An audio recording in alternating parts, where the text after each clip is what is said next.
So hey everybody, how's it going? Thanks for stopping by. This is our weekly live stream. We're going to be talking about all sorts of things, largely taking questions. Joseph Mangano already starting off with the shots at me. Whoa, is the start time of the stream actually accurate for once? Joseph, I believe it was. So there's a first time for everything. We're going to be talking about Trump and Martin Gugino, the 75-year-old man that got pushed over in Buffalo, and how the new big right-wing conspiracy theory is that this was all fake. Alan and Environmental saying, hi, great to have you here. Brianna's joining us. Bree will be here, but just for a little bit. It's been a long day here. She'll just be joining to say hi to folks and start the discussion and then move on from there. I want to talk a bit about the CERB here in Canada and how Justin Trudeau wanted to jail potentially tens of thousands of poor Canadians. And luckily, the other parties, including the already awful Conservative Party, even they had the sense to block this legislation. So we'll talk a bit about that. We'll also talk a little bit about cops being canceled. Sort of flew under the radar last night, but I think it's important to kind of note. We could talk about JK Rowling being a Terf. And a cowardly Terf at that. How she wouldn't even turn on replies to her Twitter thread today. There's so much to go on. There's so much to talk about. Absolutely so much. Alan says he feels honored. Yeah, he recognized me. Alan, you're great. I'm honored that you're here watching the stream with me and Brianna and everybody else. So I'm the one that's honored to have you here. What? What? It's true. Yes, I know. I just think it's funny that people you have fans. I don't know. Well, people they don't know you. Well, I don't know if that's nice. I don't know if that's quite fair. I know, right? What are people saying as we start? Says hi. Samantha Sider is here. Justin Mangano, Dan Cordobin, Alan Wallace is here. Maria FC show joining from Reno, Nevada. Oh, it's exciting. That's the biggest what is it, the biggest little city on earth? Isn't that the motto of Reno? It's like a really big little city. That's what it's known for. Is it? Yeah. Okay, well, why don't you Tom S says hi. Gizzo TV is here. Okay, yes, Smokey is here too. Lisa Hildebrandt, of course. Peggy Russell.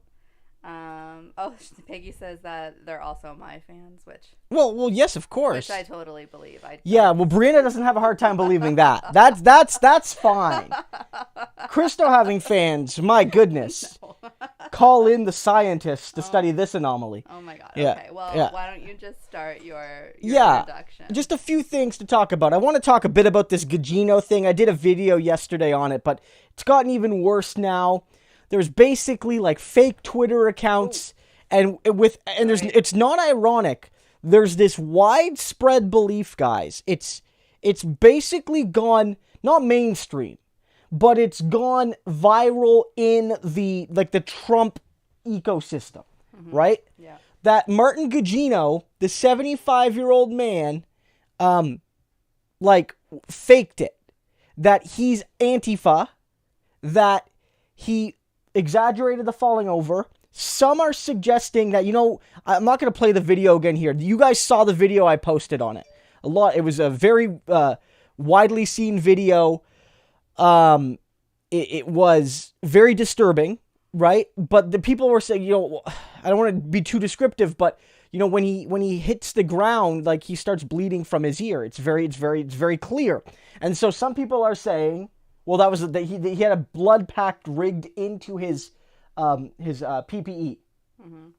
All of these lies about him, and they're saying there's a Twitter account, but it's not evidence it was actually him.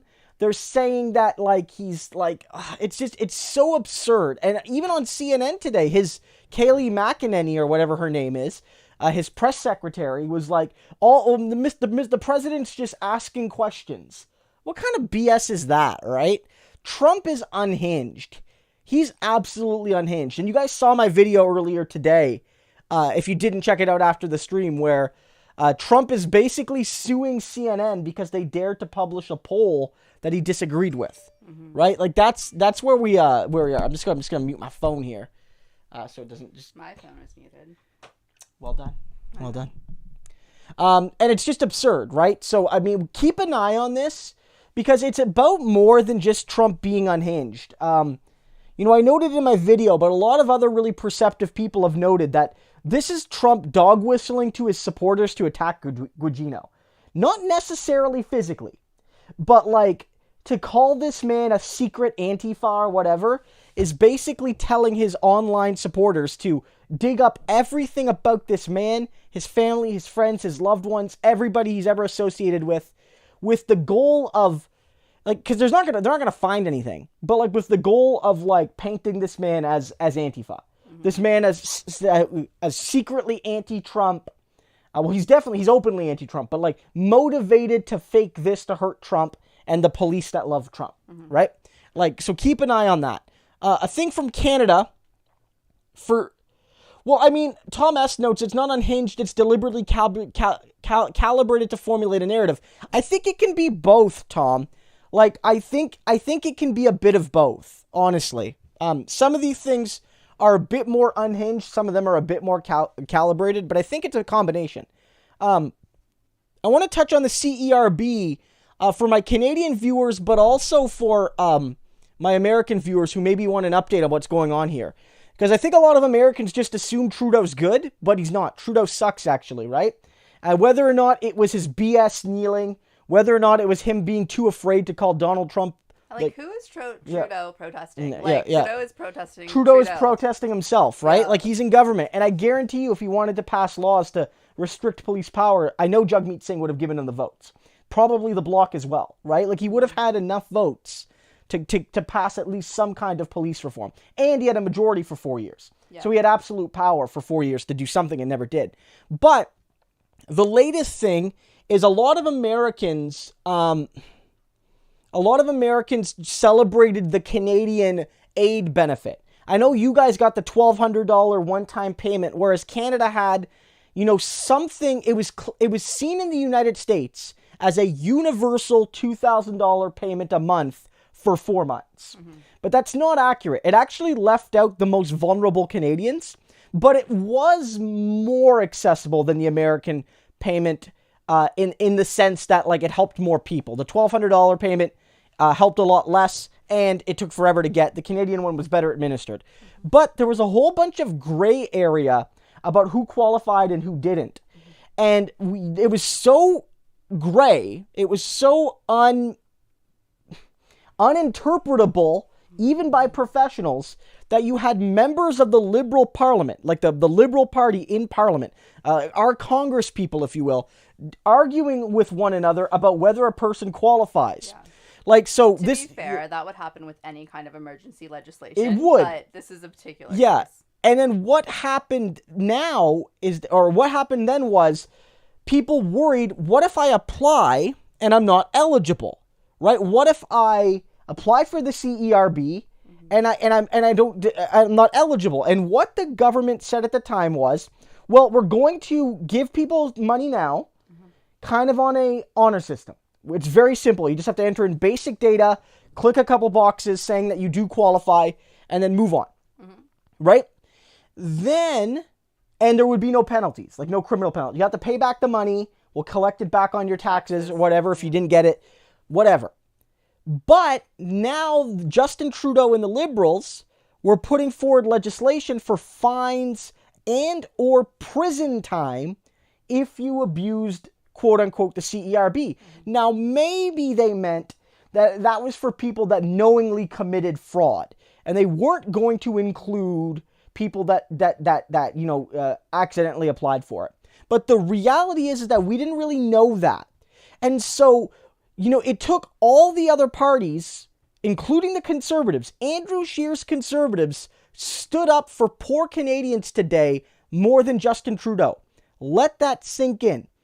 Andrew Scheer's Conservatives are the reason, with Jagmeet Singh's NDP in the Bloc, that Trudeau is not sending poor people by the tens of thousands potentially to prison for getting $2,000 a month for a few months. That is our Liberal government.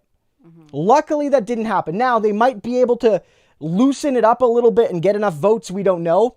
But their initial intent was that, well, it's jail time, prison time, whatever. The fact of the matter is people were going to go to jail for getting the CERB erroneously. That was Justin Trudeau's policy. Proposed policy, which, again, luckily didn't happen. Right? You know, this is a man he's one of the biggest frauds in world politics, Justin Trudeau. You know, I was glad to see Al Sharpton call him out. You know, to say, like, you know, it won't take me 21 seconds to think about what I need to say about Trump's, you know, racism and discrimination and hate. Right? Okay, yeah, you want to talk about cops? Yeah. So we can, yeah. And I think, like, so last night you guys probably heard that Cops was canceled, long-running TV show, at least for a time, because I know it, like, switched networks. I don't know if technically it went on hiatus briefly, but it was for a while the longest-running TV show in primetime, excluding, like, news programs. It was older than The Simpsons by a few months at least, maybe a year. And it was essential in perpetuating what somebody in the comments noted, sorry, I didn't catch the name, propaganda. You know, propaganda, pro-police propaganda. Like, Bree said not to do this in a video, but I'm going to do it. The song literally says, bad boys, comma, what you gonna do when they come for you. That is just embarrassing. Okay, and the they there are the good boy cops. That's the implication. Right? Yeah, Jiz, I said, what you gonna do? Yeah. And I think everyone gets the lyrics. Like, you know what I mean, though? Like, it was fundamentally based on the fact that the police were always the good guys. Not everyone was the bad guy. Every once in a while, they'd show somebody that, like, I remember, like, we used to watch the show when we weren't as cognizant of the harm it caused. And there actually was one episode where the person's like, you know, why were you in this place? As a guy, I left my wallet there. You can see it. And then they looked at the security camera footage, and he was telling the truth, that he actually didn't steal anything. But for the most part, the cops were always good. And everyone else was almost always bad. Right? Especially if they were poor and or black / Hispanic / indigenous. You racialized more broadly. Right? That's the truth. And if Vox did a really good video, I'm not always a huge fan of Vox, but they did a really good video on this, showing how the war on drugs, pro-police propaganda, the racialized nature of policing and of incarceration, you could trend it with cops.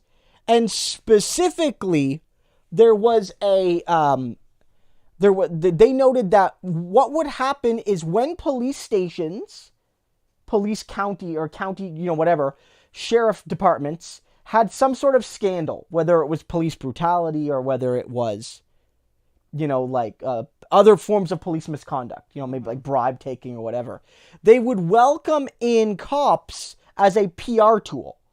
And so you could actually track it for decades. Everywhere they went, cops would often be invited to places around the country that had some sort of scandal, right? And even up until the last few years, because, like, sheriffs, many of them elected, desperate to show their police officers in a positive light, which shows them in a positive light to keep their jobs, would welcome in cops. And so this show being canceled, I'm sure, like, the biggest factor is maybe it's not doing the ratings it used to. And if it was truly doing great, maybe they would have kept it going. But, like, seeing this show be canceled and seeing live PD, which is basically cops, but they air it not live, but on like a 15-minute delay, basically. I think they're on like a 30-second. Or a 30-second delay or whatever standard. It is. Yeah. But Detective Mainstream is asking what you think of live PD. Yeah, I'm not a huge fan. I mean, it's mostly propaganda too. I mean, yeah, I'm not a huge fan. Like, honestly, if you're gonna do one of these shows, I mean, I want at least half the content from the non-cop perspective. You know what I mean? I want, like, if there was truly something that made the cops look awful, they would cut it. They would cut it from these shows. Okay, are you done your opening? Like, yeah. Like, let's hit up some questions. Okay, well, we have two people viewing from. Actually, you know what? We have. There's two people viewing from Germany. Hello, and Sandwich are both from Germany, and they're joining us today. It's Well, 2 thank you. a.m. Yeah, there. thank you so much. I know it's pretty late. And then we have Samantha Sider, who literally has my favorite all-time comments, and this one is especially true. And Samantha says, "Brianna's shots at Christo are always the best."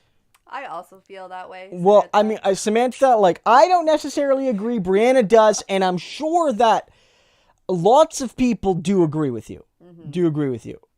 Okay, so Sandwich has a question here, and he says, "Are you scared of what happens if Trump realizes he's losing the election?"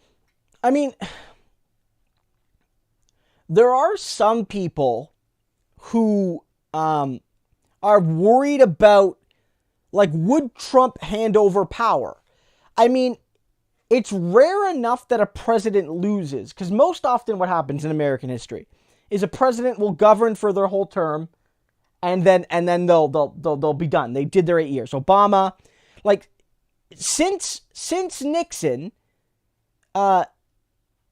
only 3 presidents did not do 2 terms. Gerald Ford, who was Nixon's successor, and he didn't choose to run again. He didn't run again, I don't believe, did he? I'm not sure if he ran again even. But I don't even know. Did Gerald Ford run again? I'm gonna look. I don't think he did. Yeah. In any case, Carter was a 1-term president and George Bush Sr. was. Most people are 2-term presidents, so it's rare. I do see Trump trying to do whatever he can to stop from losing. Messing with the mail-in system, threatening states that want to expand mail-in voting, basically threatening states that will do anything to allow Americans to vote. Because Trump realizes the way Republicans win is when regular Americans don't vote. Either because they choose not to vote or because they're prevented from voting. You know? Sometimes a bit of both. You make voting so hard, technically the person can vote, but functionally they're unable to. There's debate whether or not Ford ran again or not. Oh, well, people, okay, actually. Yes, he did. No, he didn't. Yes, he did. No, he didn't. Okay, people are asking here. Okay, in any case, maybe that makes me feel better because I'm apparently it's a debate. Ford did run for re-election. Okay, I didn't know this. Okay, so I guess it was Ford. If that was true, then it was Ford, then Carter, I believe, then Bush Sr. In any case, I do see him trying that. Now, in terms of him trying to hold on to power, right? In terms of him trying to hold on to power, after he loses, I could see him using court cases, right? I could see him using court cases. Thanks, guys. People seem to say he lost. I thought he didn't run. I think I remember reading that he was reluctant to run again or something like that. In any case, I'm not sure. I do think he'll try legal finagling, try to dispute things. But didn't he say when there was that question of whether or not there would be a challenge since Hillary won the popular vote or something like that, where he was basically he would refuse to step down, or he made some comments about not yielding even though the vote had not come in, something like that. Yeah. Okay, what he said was, in the run-up to the election, he was asked, would you accept the results if you lost? And he wouldn't say yes. Mm-hmm. I don't think he said no, but he wouldn't commit to accepting the results if he lost. Was it only that? I believe that's what it was. Okay. And he did try to lie and say he won the popular vote. You know what I mean? After. Yeah. But honestly, I think the margins are going to matter. We have another super chat. Yeah. Can you change your screen? Oh, yeah.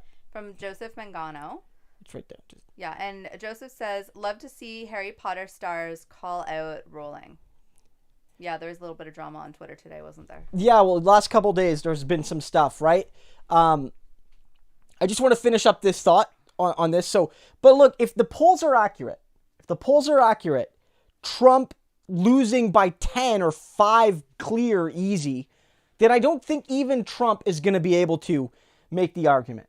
What you're worried about is a narrow result that Trump can try to like muddy the waters of. If the polling's accurate right now, Biden's going to win a mega majority. Like Biden or not, and I don't. If the polling's accurate, Biden's winning a huge margin. Biden's winning Georgia. Texas is in play. Like, there's not even Donald Trump is going to get away with trying to dispute those results. So margins will matter. On to Joseph's comment. So for those who don't know, JK Rowling is a huge Terf. It's basically a transphobic person. It's short for trans exclusionary radical feminism. And radical feminism doesn't mean left-wing feminism. Radical feminism means that you say that only women born as women are women, so you exclude trans people. Like, there's no such thing as transgender people. They're all mentally ill, or they're trying to steal women's identities. They actually, in some ways, if you hear them, they won't sound that different from Christian fundamentalists. They are, but in some of their surface level rhetoric, they sound like fundamentalist Christians. And so J.K. Rowling has long been a TERF, and she'll try to deny that she's a TERF, but she's totally a TERF. Basically, she denies the rights and experiences and existences of transgender people, transgender women in particular, right? And so I think that's good. Well, somebody, NS is here. Not all women are females. Yeah, not all women are born as women. Not all men are born as men. Not all people have a gender binary identity. In any case, the point is that, like, she's tried to, like, play up this idea, and she tries to pass herself off as nuanced. But basically what she did today on Twitter was post a link to her blog, and she didn't allow replies on the tweet. So she's basically not letting people comment. And when you read it, one of her key arguments is, surprise, surprise, the very uneducated, like, fundamentalist right-wing conservative argument that men are going to dress up like women and go into bathrooms to abuse little girls. That's basically what she said. Like, that's one of the biggest arguments, whether it's from, like, a Bible-thumping Southern Republican, or whether it's from a supposedly educated, nuanced J.K. Rowling. That's the argument they're making, which is not a thing. It's certainly not a thing. And so this is really interesting. And what you've been seeing is most people really call them out.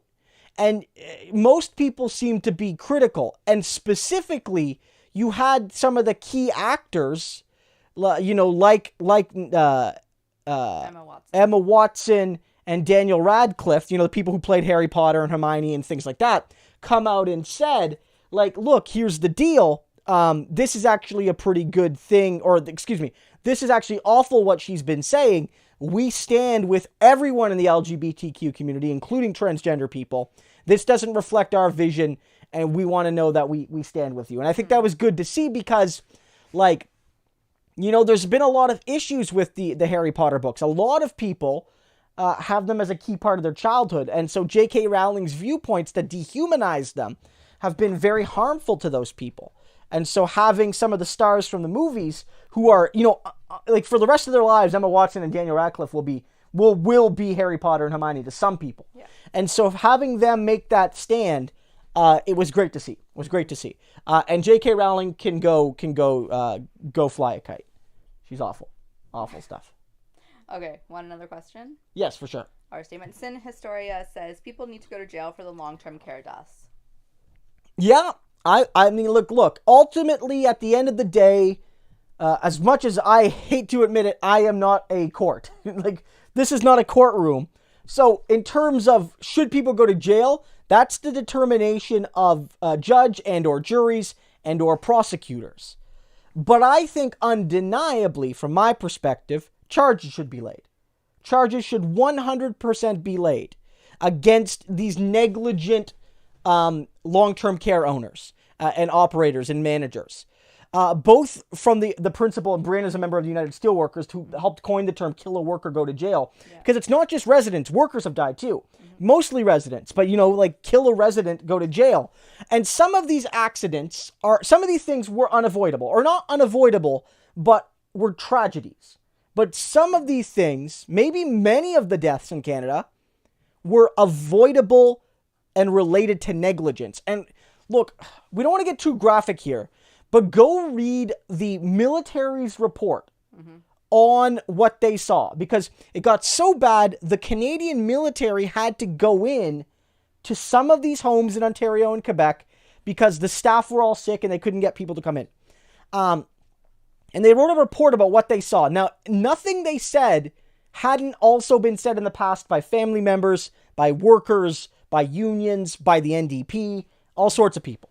But what they said is that we know people died not COVID related. We know people starved to death. Like, senior citizens starved to death, wallowing in their own waste because they weren't taken care of during good times. And then with the lower staff levels and the craziness, there were people that did not get COVID but died from it indirectly. Right? We know this. This is from the military, and these things were happening before. Not as much, of course, but they were. That no one's gone to jail for this is itself criminal. 100%. And let's let's be clear. Like, the public system is not perfect either. But if you don't think that profit killed tens of thousands of seniors in this country and in other countries because of for-profit healthcare and long-term care facilities, like, you're kidding yourself. And I think that any long-term care home, this is my view, doesn't reflect any political party, that is found to have been negligent during this crisis should not only have its management and ownership arrested and charged, but should have the properties confiscated without compensation, and run as public facilities. They should have their property expropriated. And I don't care if there's small shareholders. You shouldn't have invested in an industry you know is broken. Take it. Take it from them. I don't care if there's a property rights.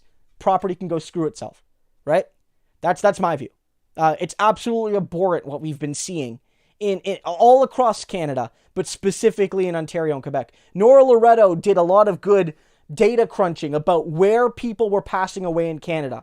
And the Canada as a success story, and to a degree we have been, was that we've done a pretty good job avoiding mass community spread.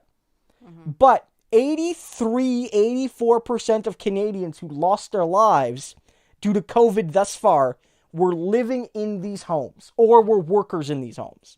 Mostly the former. Most of the former. Yeah. Right? And I get it. Part of it's like these people are elderly and a lot of them have other health issues, so they have comorbidities. I get it. These are vulnerable people. I taught you that word. I think you did. Yeah, you did. I yeah. did. And so, at the end of the day, yeah, it's criminal what we've seen in Canada. Absolutely criminal. Okay, we have some super chats. Yeah. So Lisa Hildebrandt says, the CERFs had... can you read your thing? Yep. The CERFs had Liv posting on today regarding JK Rowling. It was quite extensive. Did you catch it?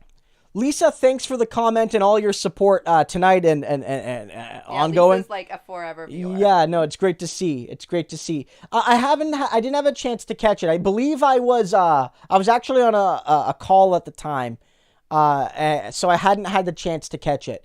I love the CERFs. It's hard right now to watch them given when they are, because it's often one of the times I have to record, fitting it around Dimitrios' naps and Brianna's work.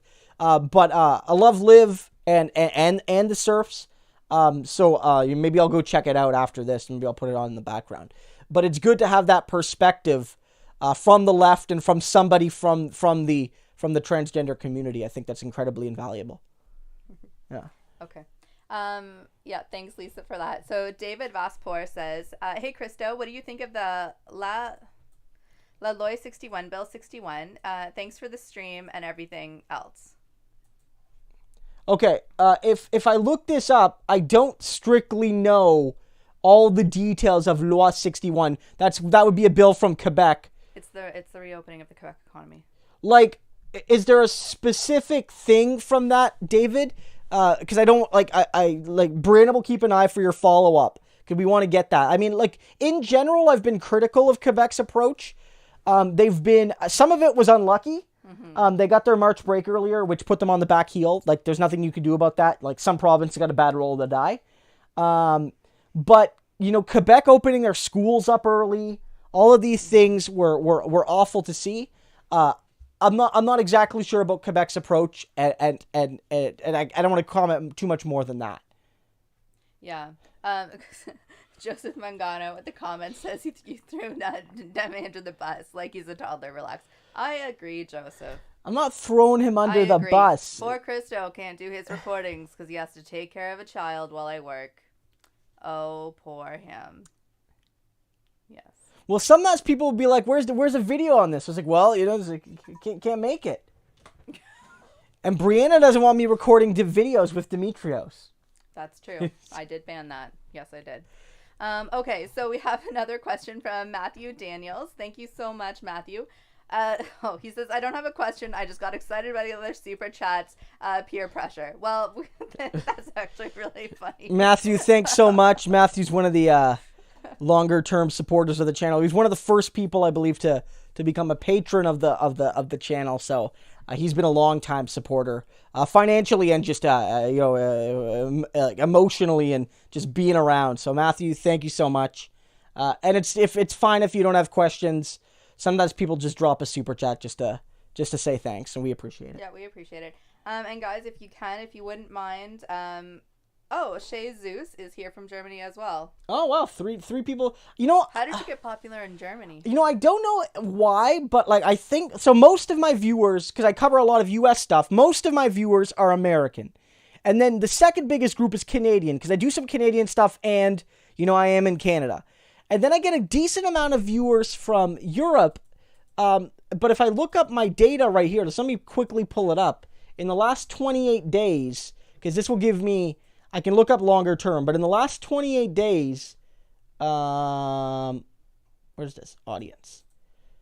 Okay, in the last 28 days, Germany is the 5th biggest country of my viewership. The vast majority of my audience, more than 3/4 of it, comes from Canada and the USA. And then the UK is about 3.5, and then Australia about 1.6, and Germany 1.3. So Germany's a fairly big part of the audience, considering, it's not part of the Anglosphere. But I guess it makes sense because most Germans know how to speak English. I mean, have you ever heard Germans speak English? It's almost perfect. And it's a large country too, right? So it makes sense. It makes sense. Okay.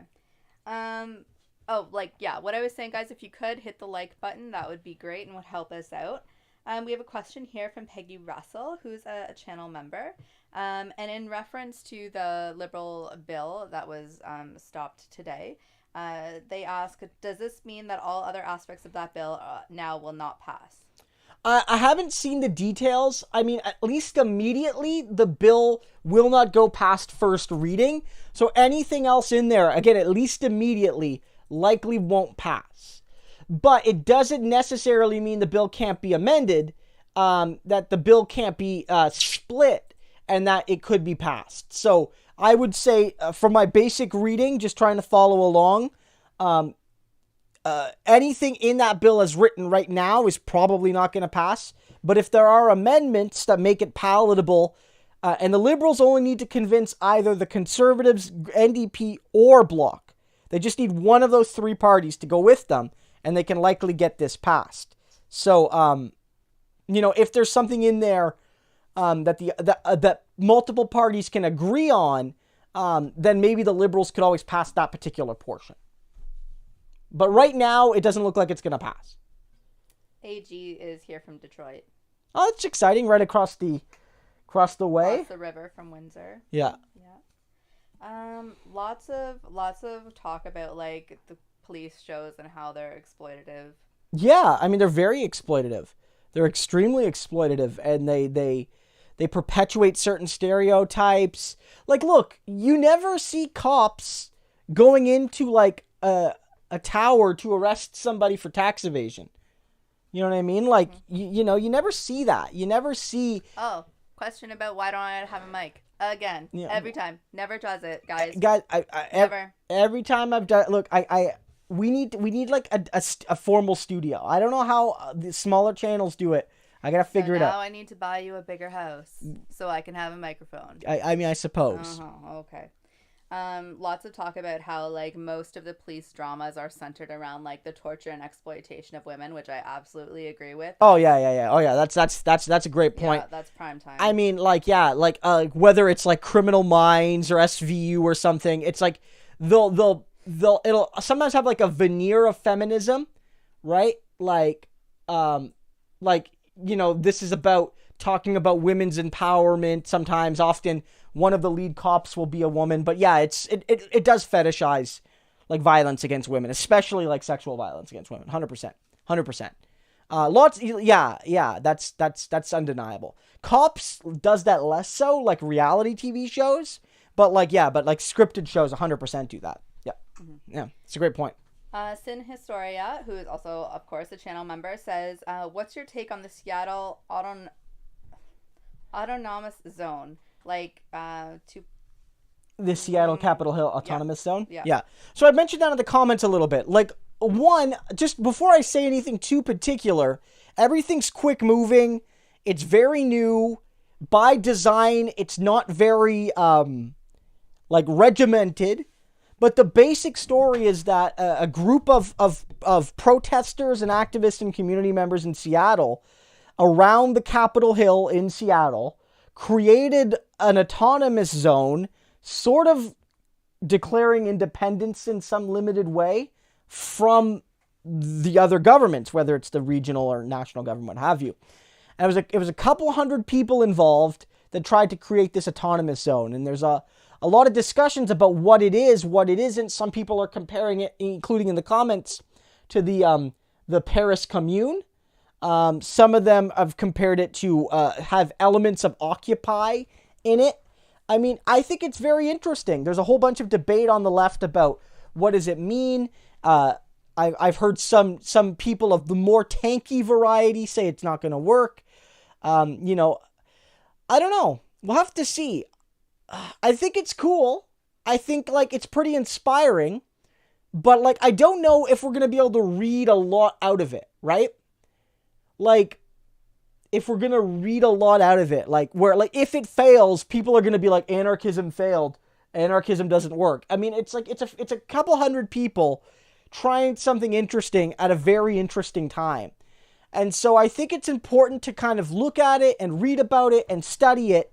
But I don't know what the ultimate effects are going to be. I've heard rumors too, like, oh, it's succeeding. And then some other people say that it's already collapsing or it's gone already and these sorts of things. Honestly, I'm not on the ground. If somebody is on the ground in Seattle, has their ear to the ground on this, let us know in the comments, because I'd love to know more. I mean, I would love it to succeed, right? But I mean, I don't know if like the ultimate project will get to a point where the Seattle Autonomous Zone can declare independence from the United States government and run with its own currency, its own borders, and things like that. I don't know if that's feasible. Well, that's never going to work, but the point is they're making a statement. But they are making a statement, and I mean, it's making international news, right? And so insofar as they're sort of bringing consciousness to the idea of something that is sort of maybe partially like in some limited fashion the Paris Commune or things like that, I mean, it's very interesting. Yeah, Gene's like, it's not getting a lot of media coverage in the traditional sense, although I don't watch a ton of traditional media, but I've seen it, and to be fair, my social media is probably not representative, but, basically, I've seen mentions of it everywhere. Everywhere I've seen mentions of it. One thing I want to touch on, this is something that I broke a couple hours ago, but NASCAR, the Racing Car Association, has banned the Confederate flag from its events. Now, this is a big deal because I don't want to stereotype all NASCAR watchers. Not all of them are neo-Confederates.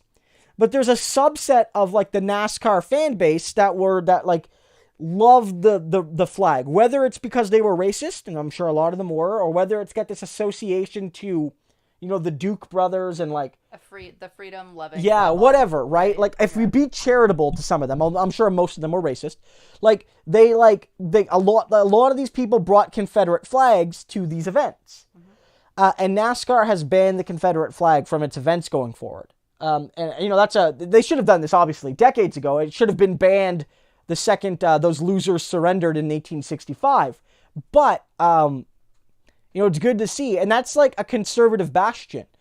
You think like major American sports, NASCAR is likely, at least stereotypically, seen as the most conservative, right? Like, other sports like are kind of have a broader appeal. Like maybe like soccer is more liberal. American football, hand egg, you might call it, is more conservative. But yeah, it's interesting to see. I missed that entire section. I don't even know what you're talking about. People are meant to. We have a super chat. You have a super chat? Yeah. Oh, Matthew. Yeah. Yes. Matthew with the follow-up super chat says, Brianna Mike Fund, fist up. Look, we have the funds for it. It's just every setup I've done, it creates a feedback. He lacks the will. Every setup I've tried, I don't know if we need further space, but I've tried it with different microphones. It creates static, and it creates a lot of feedback between the two mics. Anyway, it doesn't matter. Oh, someone just mentioned Christopher Columbus. Yeah, Guy Julian here says the Christopher Columbus statues. I made a video on that last night. That's a good thing to see. I know a lot of people sometimes get wary when they see statues go down, and I get it. But I think specifically, Christopher Columbus statues are so ubiquitous that losing one's not a big deal. And Christopher Columbus shouldn't be celebrated. And an argument I'll hear people make a lot is, Don't whitewash history. Yeah, don't whitewash history. He was a man of his time. But like any reasonable person will tell you that Christopher Columbus was worse than the average person of his day. He was more racist, more cruel, more sadistic, more genocidal than even some of his fellow contemporaries. And so even if you work under this, don't judge people by modern standards, which I don't think is unreasonable. There's a value to that perspective, at least in a nuanced academic setting. But it doesn't apply to Christopher Columbus. It doesn't. So, I mean, you're going to see some hand-wringing about it, but it was good to see Chris go back into the waters from whence he came. He's not a mermaid, Christo. You're just trying to be funny. Okay, I have a question from David Vaspor. He clarifies what he's talking about. Okay, so I do see that there's a super chat. There's a couple coming in. But let's go back to David Vaspor, and he says, so his question was about the Bill 61. Okay. Okay, and he says, I don't know the details. The Quebec Prime Minister or Premier wants emergency powers indefinitely and to award construction contracts without bidding, i.e. to friends or whoever they want. Yeah, that sounds concerning to me. Like, on the one hand, he has a large majority. It also sounds kind of Quebecish. Yeah, he has a large majority in the L'Assemblée Nationale. And actually, the term prime minister is correct. In Quebec, they don't call it... I thought so, but then he wrote premier, and I guess second-guessed myself. In English Canada, we call our governors premiers. But they are prime ministers of their government. They are the first minister. You have all the other ministers of finance, ministers of education, ministers of healthcare, ministers of defense for federal. And then you have the prime minister. But the premiers are technically all prime ministers of their province. In Quebec, they call their premier, and all the other premiers too. When they talk about Doug Ford in Quebec, they call him Premier Ministre Doug Ford, right? Yeah. So just that tangent. That sounds concerning to me. But on the other hand, he has a massive majority in the Quebec legislature. Massive. So he likely would be able to get away with concentrating power regardless. It's the nature of our broken first past the post system. Now, that process of being able to give out contracts without bidding, that's concerning, because even in a majority, usually you would have that levied out to the civil service, and then there would be procedures, whether or not you had a majority or a minority government, that a contract would go out, and that people would bid on it, and whether you automatically take the lowest bidder or whether, all those things are considered. It's not a process that's directly vested in cabinet. Whereas it seems here that he would be centralizing contracting out of infrastructure work and stuff. That seems that could be ripe for abuse by him or even individual civil servants. So yeah, that's very concerning to me. It's very concerning. Okay, so all my lettuce is here. Says new studio fund. Thank you, I appreciate that. Matthew Daniel says new studio and refund the new mic fund. Matthew, thank you so much, and thank you so much, all my lettuce. One thing, longer term, we live in a fairly small house. This is likely going to be the studio for the coming years, probably. But eventually, if we ever move, the next house, we'll have creating a new studio space in mind when we look at new places. This is a decent space. One thing. What? Joseph Mangano says, "Sound like our federal government. Re Brianna and her mic. We have the funds, but not the will to make the change." Well, I don't know if I agree with that interpretation. I do. That's really funny. Yeah, I don't know if you guys are on fire tonight. This is so great. I am getting roasted, and it's hot tonight, so that's literal and figurative. Look, Doug Grinberg says 2 mics equals static. Get help. Yeah. Look. Well, look. I've tried to set it up. It's not something I've been able to do, and so I am going to, Tom S says, I think the feedback issue is easily addressed. You guys tell him. Tell him. The will is just not there. I'm reading every single, roasting comment that people say to you. Well, that's fair, I guess. One thing to note is that, one thing we might rejig this room. When I do some streaming where I want to show more video clips and stuff, it's awkward because my computer's here and I'm right here, right? I would like it so that I could set up my computer in a more accessible way, which would be good for if I ever streamed more interactive content. Like if I wanted to show you guys a bunch of videos, that's how the Surfs stream and other Twitch streamers especially, they set themselves up more directly related to the computer. That would be a smaller change we would do. I think that's funny. Okay, we have a super chat from John Barlich. Oh, John is here. He says roses is red, violets is blue. You cute as hell. John, thank you so much. Whether that was to me or Brianna, thank you so much. Very much appreciate it. Thank you. We'll take any compliments we can get. That's great. All my lettuce says move the mic over a little bit. Fun. Jeez. This is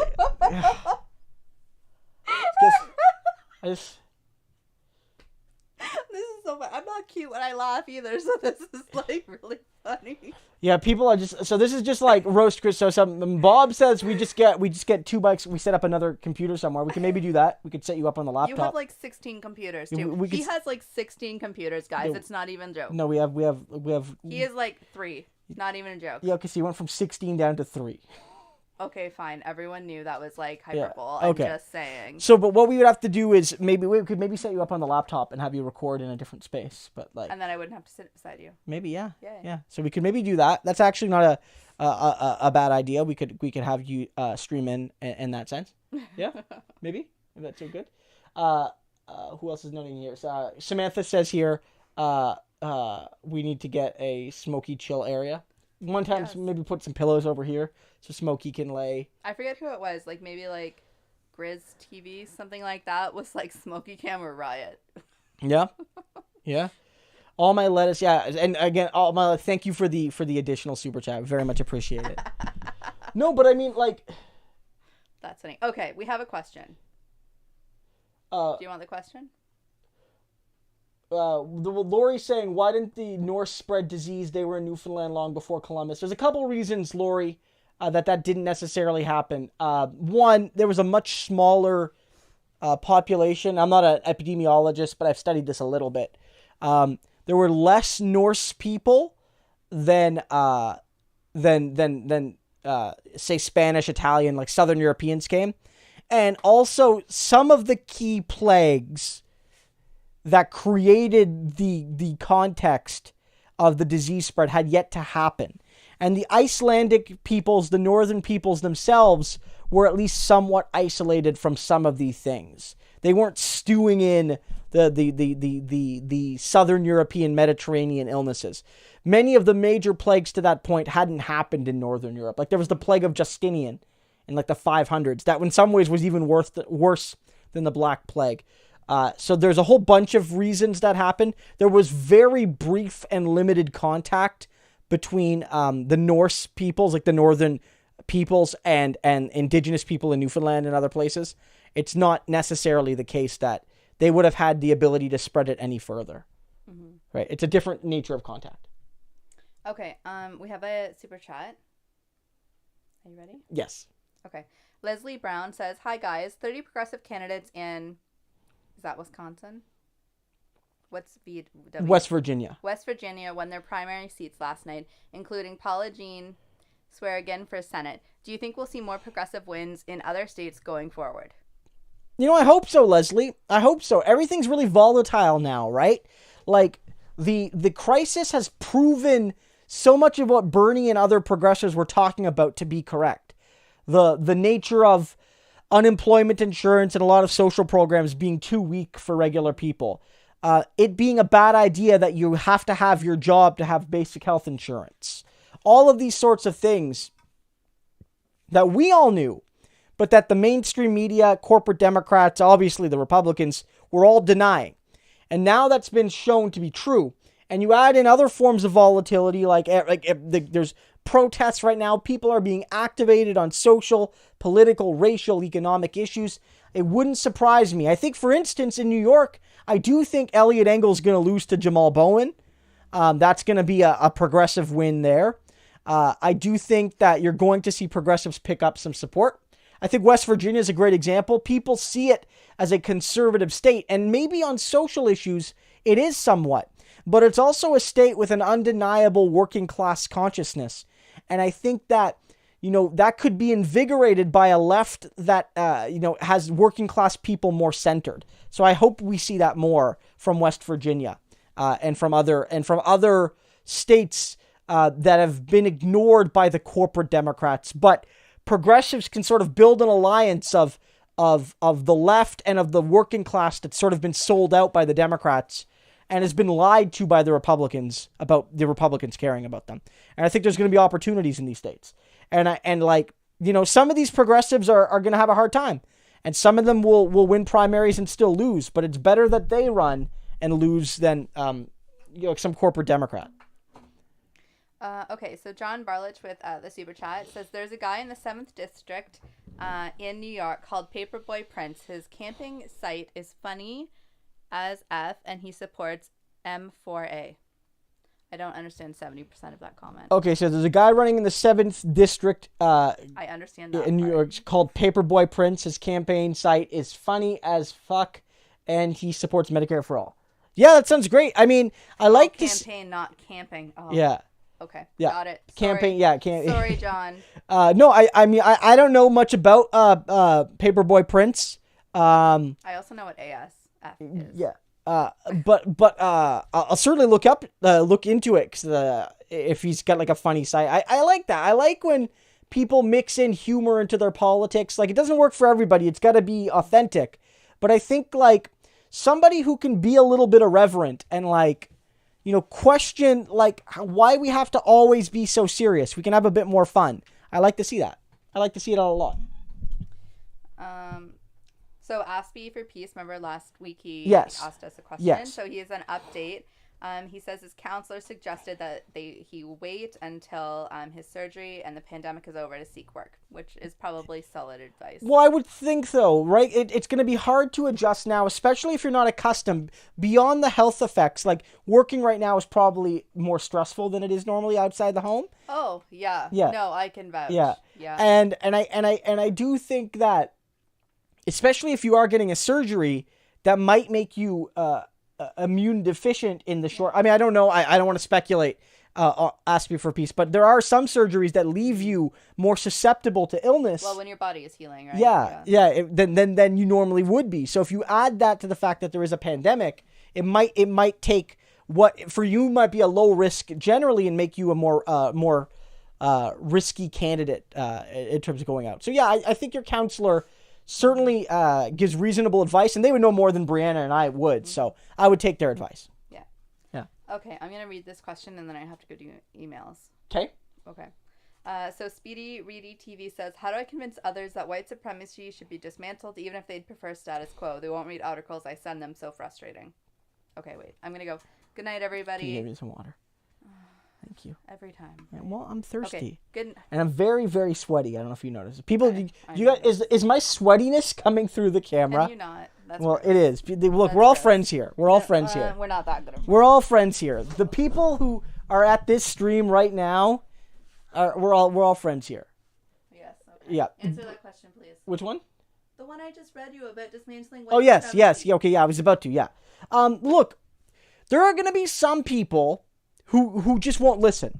And part of like political discourse is recognizing that.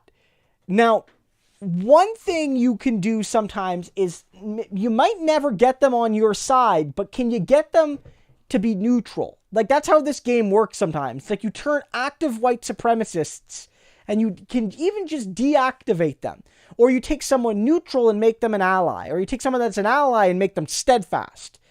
I think you just have to push the idea that societies based on racial justice, even if you want to be purely selfish about it, societies based on racial justice and equality are more stable. They're more harmonious. They're safer. And so if this person worries about like race riots, quote unquote, even though it's the police that are the agitators, societies where racialized people don't face systematic, ever-present oppression and suppression are probably safer, peaceful. There's less conflicts like this. There's a reason this is happening in a lot of countries, but the United States more than other Western countries, and that's because of the presence of racism being so undeniable. Right? Stretch my back out here.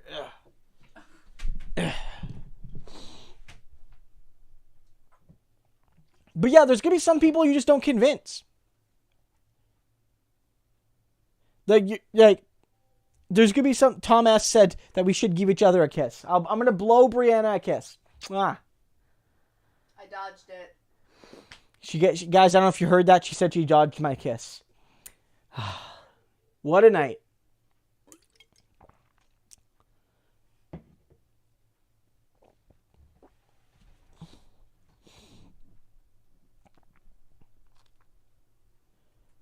I mean, I think there's a lot of confusion about what defund the police means.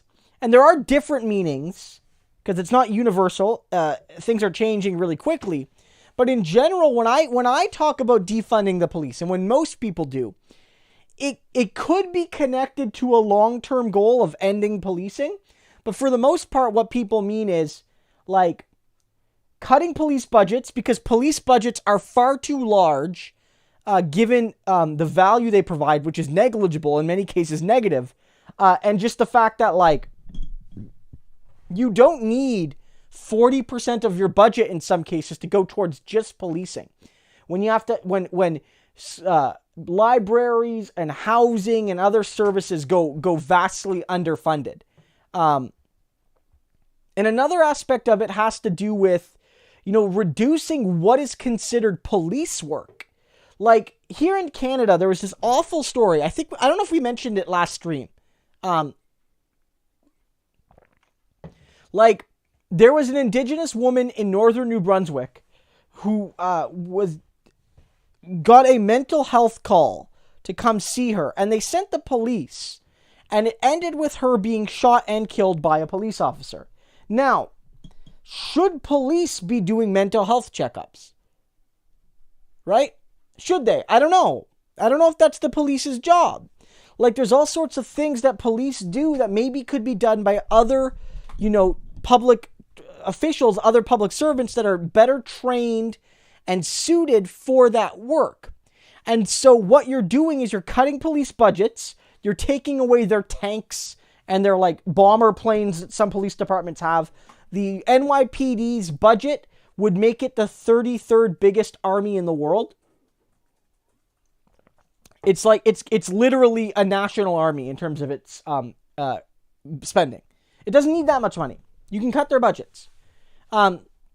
You can take things outside of the police. Yeah, well, Dan Corbin, why is the RCMP even doing these sorts of wellness checks? It's a great question. Like, you can also remove certain things from the policing umbrella and then take away the money. There's no reason why marijuana, at least, if not all, like, all drugs should be decriminalized, but at least a good chunk of them should just be legalized. I know some of them are probably really dangerous, and I don't know how you could legalize them and make them safe for mass sale. But, like, let's just say, like, you basically decriminalize the personal use and consumption of all narcotics. That eliminates one facet of how police enter into regular people's lives. So what you do is you shrink their budgets and you shrink the entire pie of what police are given authority over. Decriminalize sex work. Yes, Speedy, thank you. Chantel Moore, thank you so much for saying her name. Thank you. Decriminalize sex work. Decriminalize all drug use. These sorts of things. And then you can reduce police power. And I think, like, I understand that somebody noted above that, defunding only really matters if it's a process to get back or to get towards abolition. And I mean, that's a fair point, but I would still say that even if you could just substantively defund police, take away their guns, and limit, like, their ability to investigate vice crimes that aren't really crimes, then I think that you make substantial changes. Like, look, I'm not gonna just, like, say that, like, Norway is this glorious, perfect society. It isn't. Like, the Scandinavian societies have flaws too. And I'm sure their police have flaws too. But in Norway, the cops haven't killed anybody in like 9 years. Right? Like, let me I'm gonna look this up here. Cops, Norway.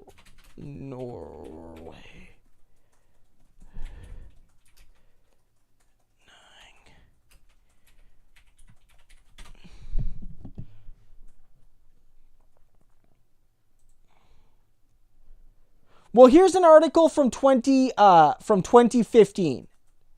Just the first thing that comes up on Google, where it says basically, let me just go on this page. Here's what it says. American police kill more people in one day than Norway cops have in 9 years. And I get it, Norway's a smaller population, but not that much smaller. Like, you know what I mean? It not that much smaller. In 2015, there was one death by police caused by police a decade ago from 2015. So in Norway, the last time a police officer shot and killed somebody was 2006 at that point. So police officers in Norway can operate, and it's significantly different. Now, again, I get it. Norway is still fundamentally not the just society that we ultimately need to build. It still has inequity. I'm sure the police still oppress people. I'm sure there's racial profiling in Norway of immigrants and of people that don't fit in with the ethnic and religious majority. I get it. Nonetheless, it's clear that there can be some reforms that have significant impacts on police and whether or not they kill people. Like, that shows me that reformism might not be enough, but there are things you can do. If American cops kill hundreds a year, but Norway kills one a decade, that means there is stuff you can do.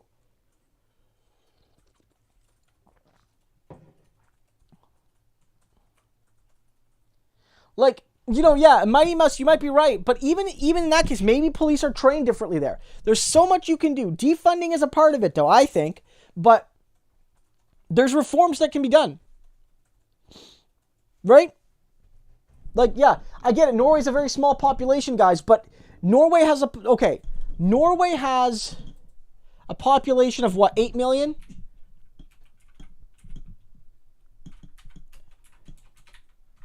$5.3 million. So let's just say even. It's not that much. But let's just say even. Norway had a population that was exactly 100 times smaller than the United States.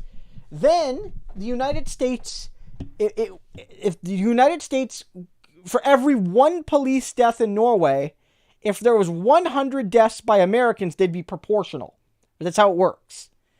So the reality, though, is that if the United States takes hundreds of lives more a year than Norway does in 1 decade, then even when you proportionalize it, then Norway would really only be taking, 100 lives a decade. Now, the United States police will kill that in weeks sometimes.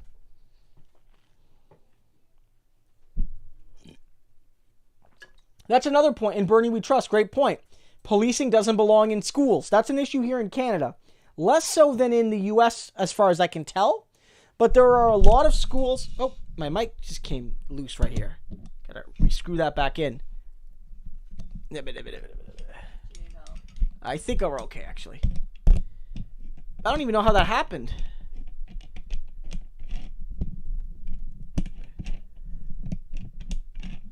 Just fix this.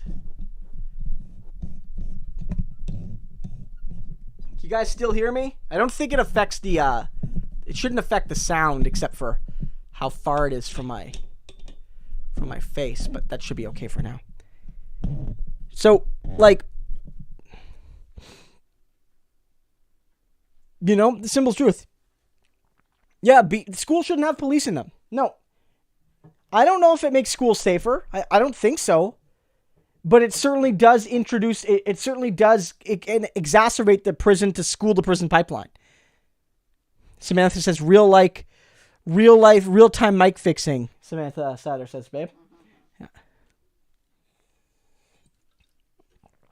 Yeah. So is the mic heavy? The mic isn't that heavy to be fair. It's pretty standard. It's like, a SM7B. It's a nice mic, but it's pretty lightweight, all things considered. I mean, it has this big rig thing here, but the mic itself is actually, it's just this, really. Like, it's not a whole lot of product. Bob says, your speaking of truth has rattled the establishment so hard, your mic got loose. Bob, everyone else is roasting me tonight, but Bob's just 100% on point there. Thanks, Bob. I couldn't agree more. Zeno says, Christo, can you recommend any history or Canadian political podcasts? I don't listen to a whole lot of history podcasts. And I probably should. So I can't really make any recommendations there. A few Canadian podcasts you could listen to. Alberta Advantage is really good. They mostly focus on the prairies, but not exclusively. And I feel that even when they talk about like Alberta and the prairies in particular, the lessons are more general. There's also Dog Island. There's 49th Parahel. There's Sandy and Nora. Unpacking the News. It's a Ricochet podcast. Those are just some. And there's also good left-wing YouTubers in Canada. There's Lefty Mind. There's Mexi. There's Thought Slime. There's Step Back History. There's David Dole. These are all great Canadian YouTubers and podcasters. If you go to Ricochet, like Ricochet, the Canadian news site, they have a podcast section where they'll basically have a list of all sorts of left-wing podcasts in Canada.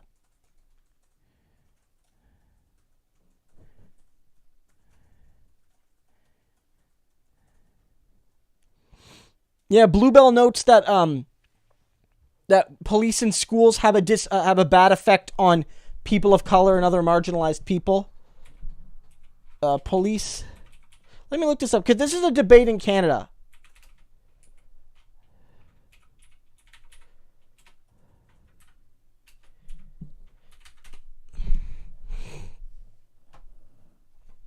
Like, this has been a big debate, right? Like, you know, in 2017, this was an issue. The Toronto District School Board, back in 2017, canceled the school officer resource program. So this has been a debate in Canada because a lot of people have noted, like, look, you could say it's there to provide help for students, but really they're there to criminalize disproportionately poor, racialized students. Simple as that. And they're not there to protect students. They're there to criminalize them and surveil them. And I think a lot of people realize that. So, yeah, I think that's just one example. Like, police just being put in, even if you don't believe in abolishing the police, there's lots of people that don't.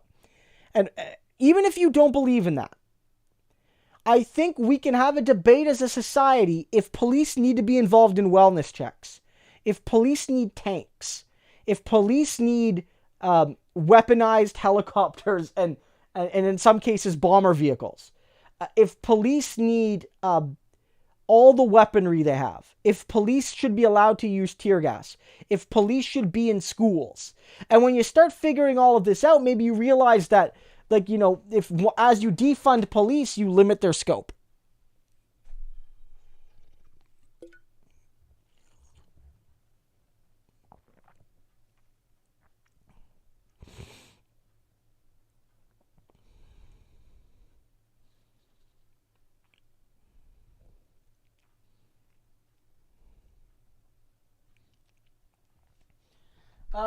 Hachuni. Wait, I want to get that right. This is here. Hachuri or Hachuri. Sorry, I'm having a hard time seeing that. Which universities in Canada have the best graduate programs for studying left-wing politics? I mean, that's gonna depend on a bunch of things. Huh? That's gonna depend on a bunch of things. If you want to study history versus political science versus sociology versus anything else, it's going to depend. You know, also what matters is your supervisor in particular. You might pick a department that's seen as left-wing, but you might not have, the supervisor might not be left-wing, or vice versa, right? You might have a supervisor that's entrenched as in a very conservative department. Stereotypically, York is often seen as a school that has like a left-wing ethos in its student culture, especially at the graduate student level. Now, that doesn't necessarily mean that you'll be studying left-wing history or that all scholars at York are left-wing, but it does mean that there's like a vibrant left-wing culture at York, more than at pretty much any other school in English Canada. Also, in some of the schools like in Victoria, that's a school that seemed to have a vibrant left-wing culture. You know, the history department when I studied there at Queen's had a vibrant left-wing culture, but sort of shifted a little bit. Now I don't know if you could say the same thing, frankly. You know, if you want to study like labor-based things, going to do a graduate work in labor studies will often generally have a pretty progressive bent to it. So look at schools like McMaster and Brock would be good choices, I think, too. All My Lettuce says, why does everyone forget about electoral reform? I mean, I don't know if we forgot. I just think so much is going on right now. I mean, the NDP talked about electoral reform in the last election, and they mentioned the specific plan. The Greens, I know, talk about it.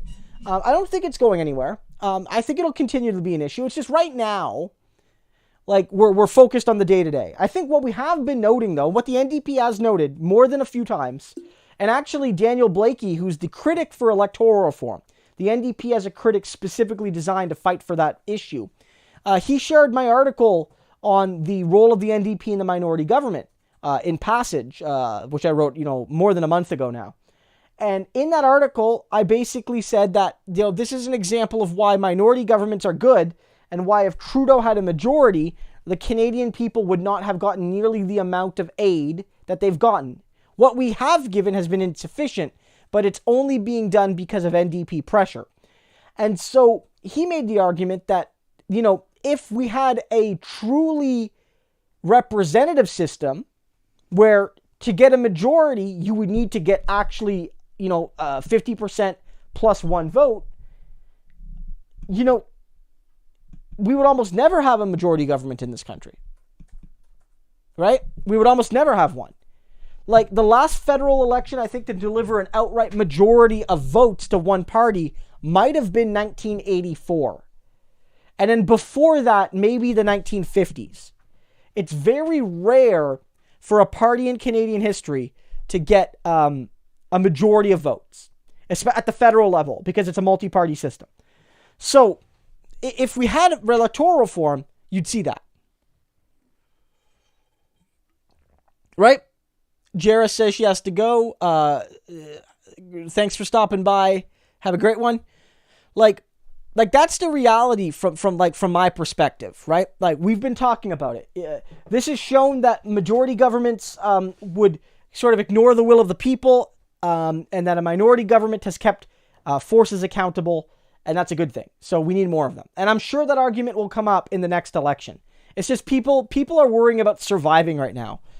So too much of a direct focus on electoral reform will be seen as too theoretical, too purely academic than what people actually, I think, want to talk about or feel we need to talk about. So that's my perspective, at least.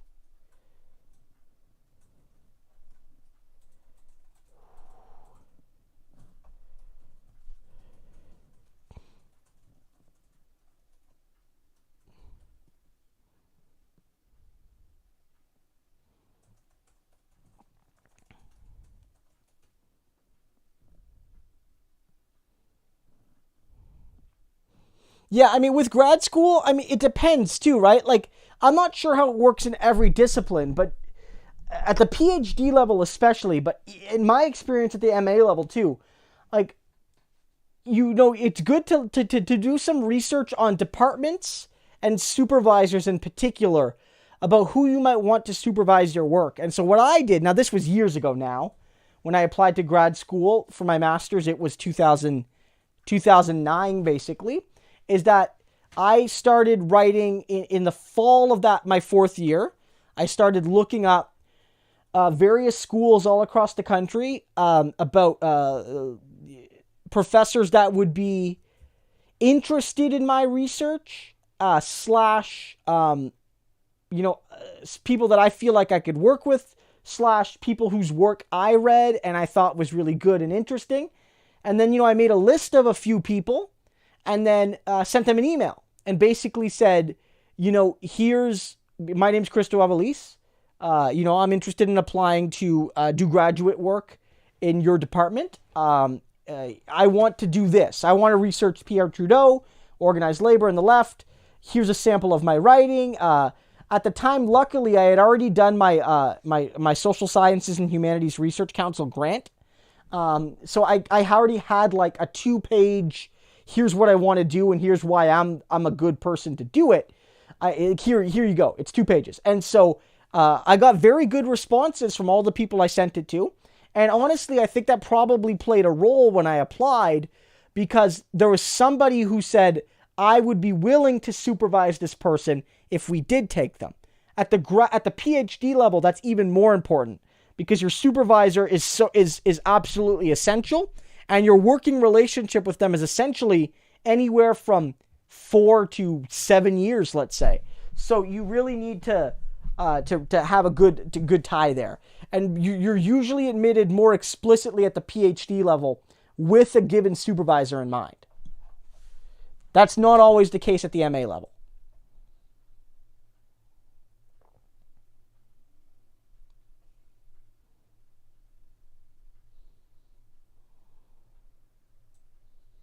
Mighty Musk gives another perspective here, which is really good. If there's somebody you really like, but they've retired, or they're not accepting new graduate students, Yeah, look, like don't be afraid to ask for recommendations. I'm sure they'll provide it. But yeah, look up their students. Frankly, if I'm being honest, there's a lot of people aren't getting hired in academia right now. But like, if there is a professor in their 60s, might have had a grad student in their 40s who or 50s that's still kind of in their academic prime, you might find somebody through their lineage. It's not always a guarantee you'll agree with them, but it's a good place to start. Like, who was supervised by that person, that can play a role. Laura asks what my favorite pizza is.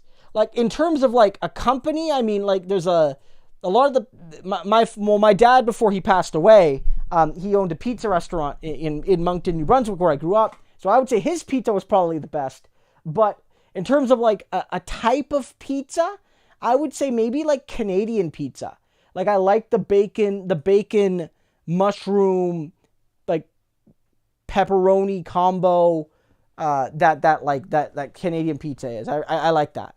I like that a lot. But in general, I like Meat Lover's pizza, or I like, pepperoni, green pepper, mushroom type pizzas. Yeah. I don't want to start a war. I do like pineapple pizza, which was actually invented by a fellow Greek Canadian. But my favorite pizza is probably just like a standard Meat Lovers, things like that.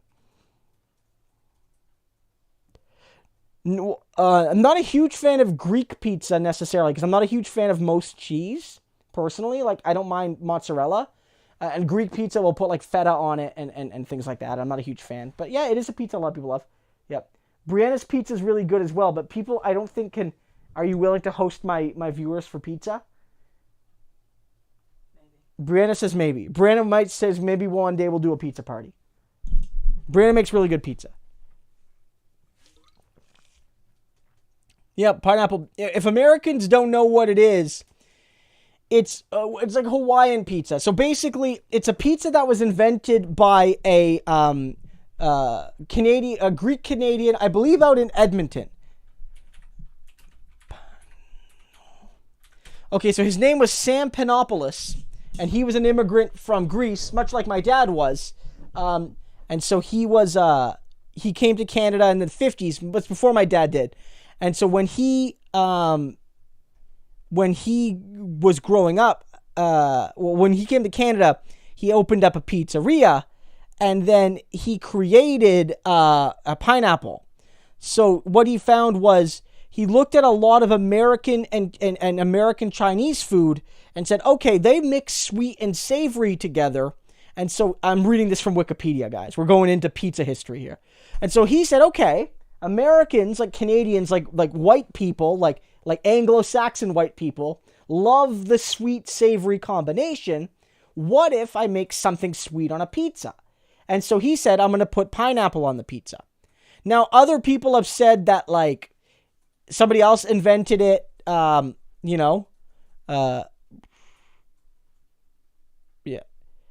And it was a big thing where people were debating whether or not it's an abomination to pizza kind. And so, I would say I like it. Pineapple pizza, Hawaiian pizza is basically ham and pineapple on the pizza. Oh, yeah, I think you're right. It's from Ontario. It's from Southern Ontario. Yeah, I saw that in the Wikipedia. Sin Historia. Thank you. But it comes from a Greek Canadian family. John Bartlett says, I love that deep dish. John, I've never had deep dish. Frankly, well, I'm sure you can get it in Toronto somewhere, but like I don't think Brie, is there anywhere that have deep dish pizza in Canada? In Kingston? In Kingston, we don't have it. Talking about Chicago. Yeah, well, yeah, but we don't have Chicago deep dish style. I don't think we can get it here from what I know. Like, we have the two kinds of pizza here. We have like the standard pizza, like the pizza parlor pie, which is sort of got like a thicker crust. And then you have the more like Italian style, where it's like the square pizza, very, very thin, cooked at in an extremely hot oven for just like a few minutes. And like, those are the two kinds of pizza styles we have here in Kingston. We don't have the deep dish style. So I've actually never tried it. I've never tried deep dish.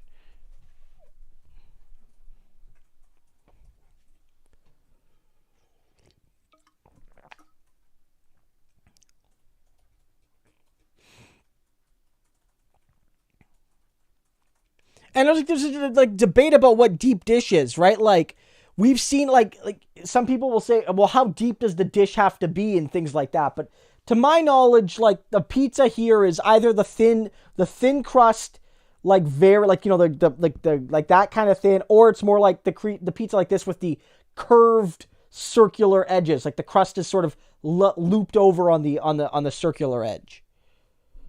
All My Lettuce says Hamilton has Chicago style. See, that's interesting. Yeah, I've never tried it, and I've never even seen it on a menu, at least in Kingston.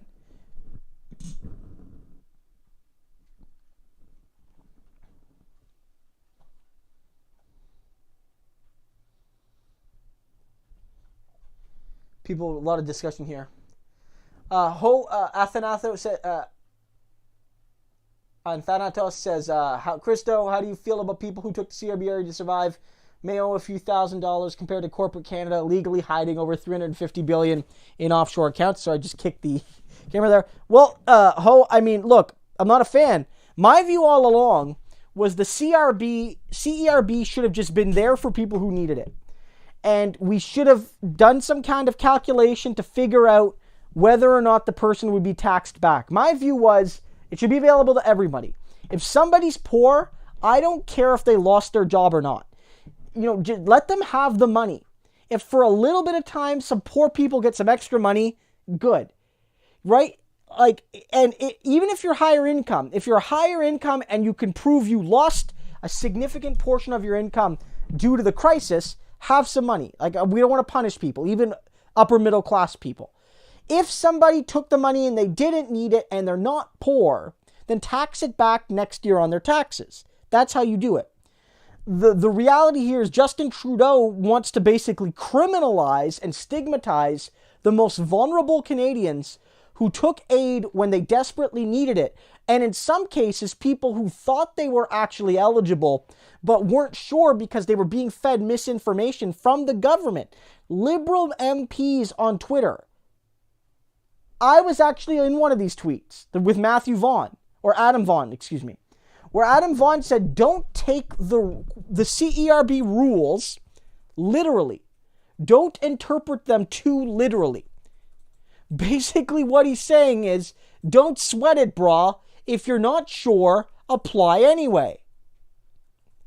That's unacceptable. Especially when now, retroactively, his government, now, so far at least they haven't succeeded, now his party wants to criminalize people and fine people. Like, not just get the money back, but to make people pay it back with interest, basically.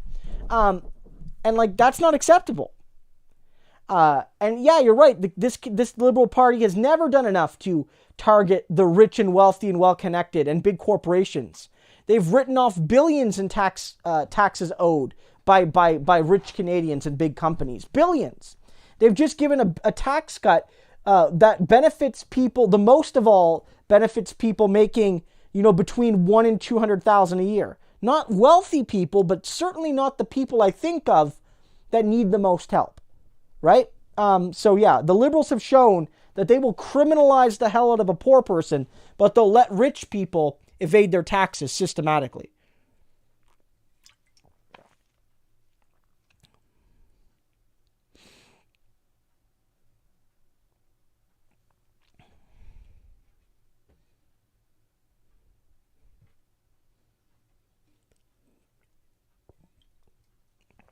Yeah, pork chop, I think you're right. I think Trudeau's trying, he's concerned about, being seen as too giving away. So he's trying to, shore up the right edge of the Liberal Party by cracking down on the abusers. But, again, when it's time to crack down on corporations and the people in the Panama Papers and these sorts of things, he's silent at best.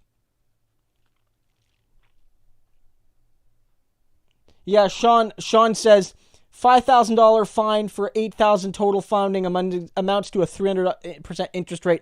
Very cool and normal. Yeah, totally beyond that. If you do any other kind of government overpayment, you wouldn't face such a penalty.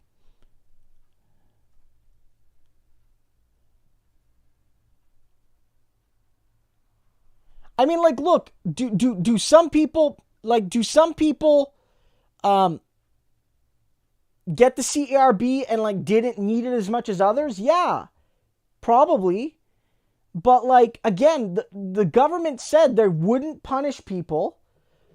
They wouldn't fine people or jail people for it. And like, my view again was like, if regular people got the CERB and they didn't qualify, especially because, again, for my American friends, it was so perverted in a way that like, if you made the biggest reason you would be excluded from the CERB, there were lots, was that you were poor. If you had a job, if you didn't have a job when this happened, you didn't get the money. So people that were already down on their luck got, curb stomped by Justin Trudeau. And then even worse, if you had a job and you lost your job because of COVID, which lots of people did, okay, they got laid off, right? Because businesses had to close. And even ones that didn't have to close had to scale back. If you hadn't earned $5,000 yet in the previous 12 months, then you got nothing. So let's just say like you were unemployed for a long time. No fault of your own. You tried your best to get a job. You get a job. You make minimum wage slightly above. You work hard every day. You do all your work you can.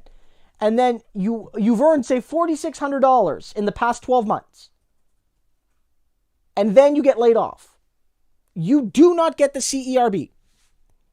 So it includes everyone but the most vulnerable, the most hurt right now.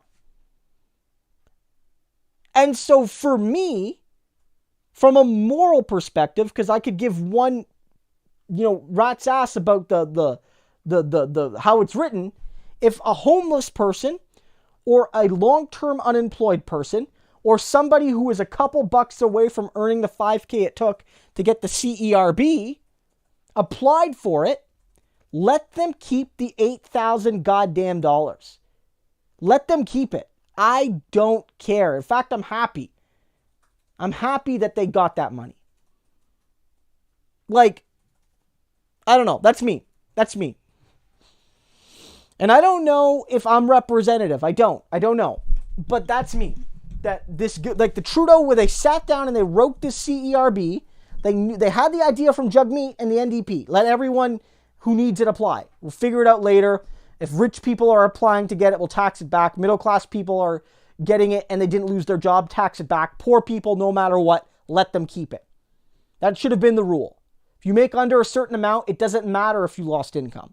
You should This is a rare time where maybe we can just throw some dollars at some poor people. Never a bad thing. Yeah, and like I don't like saying the student benefit is also bad. Students were largely excluded. Some students were included if they worked a lot during the school year, but what happened was a lot of students had maybe they had earned $5,000 over the last 24 months, but they hadn't started their summer job yet, but they had one lined up. Like they were scheduled to start at the end of April, beginning of May, after exams. But they hadn't yet because it was only March when this came down. They were still at school getting ready for exams, doing their final projects. And so they didn't technically get laid off. Their job offers were rescinded. And so they were not rendered unemployed by COVID, meaning they were not eligible for the CERB. And then when they became eligible, it was for a lower amount, and they had to, in some cases, try to work for more money. It was really bad. Zeno asks, Christo, what do you think of the manufacturing consent, the documentary? I don't believe I've seen the documentary, Zeno, but I mean the general concept of like manufacturing consent and like how the media and how elite power brokers, use their ability to create the illusion of consent, or maybe create meaningful consent, but create it in a way that doesn't actually reflect the interests or at least original ideas of the public. I think that's a perfectly legitimate concept, and I see how that plays out. And I'm somebody who's fortunate enough to, at least, especially when I was more formally in academia, have a lot of space in mainstream media. But even there, like the way questions would be asked to me, where they were trying to frame things in a way where I would help manufacture that consent. And I can't say I probably resisted it every time. No one's perfect. But, that's something you have to be cognizant of. Yeah, 100%. But I haven't seen the documentary.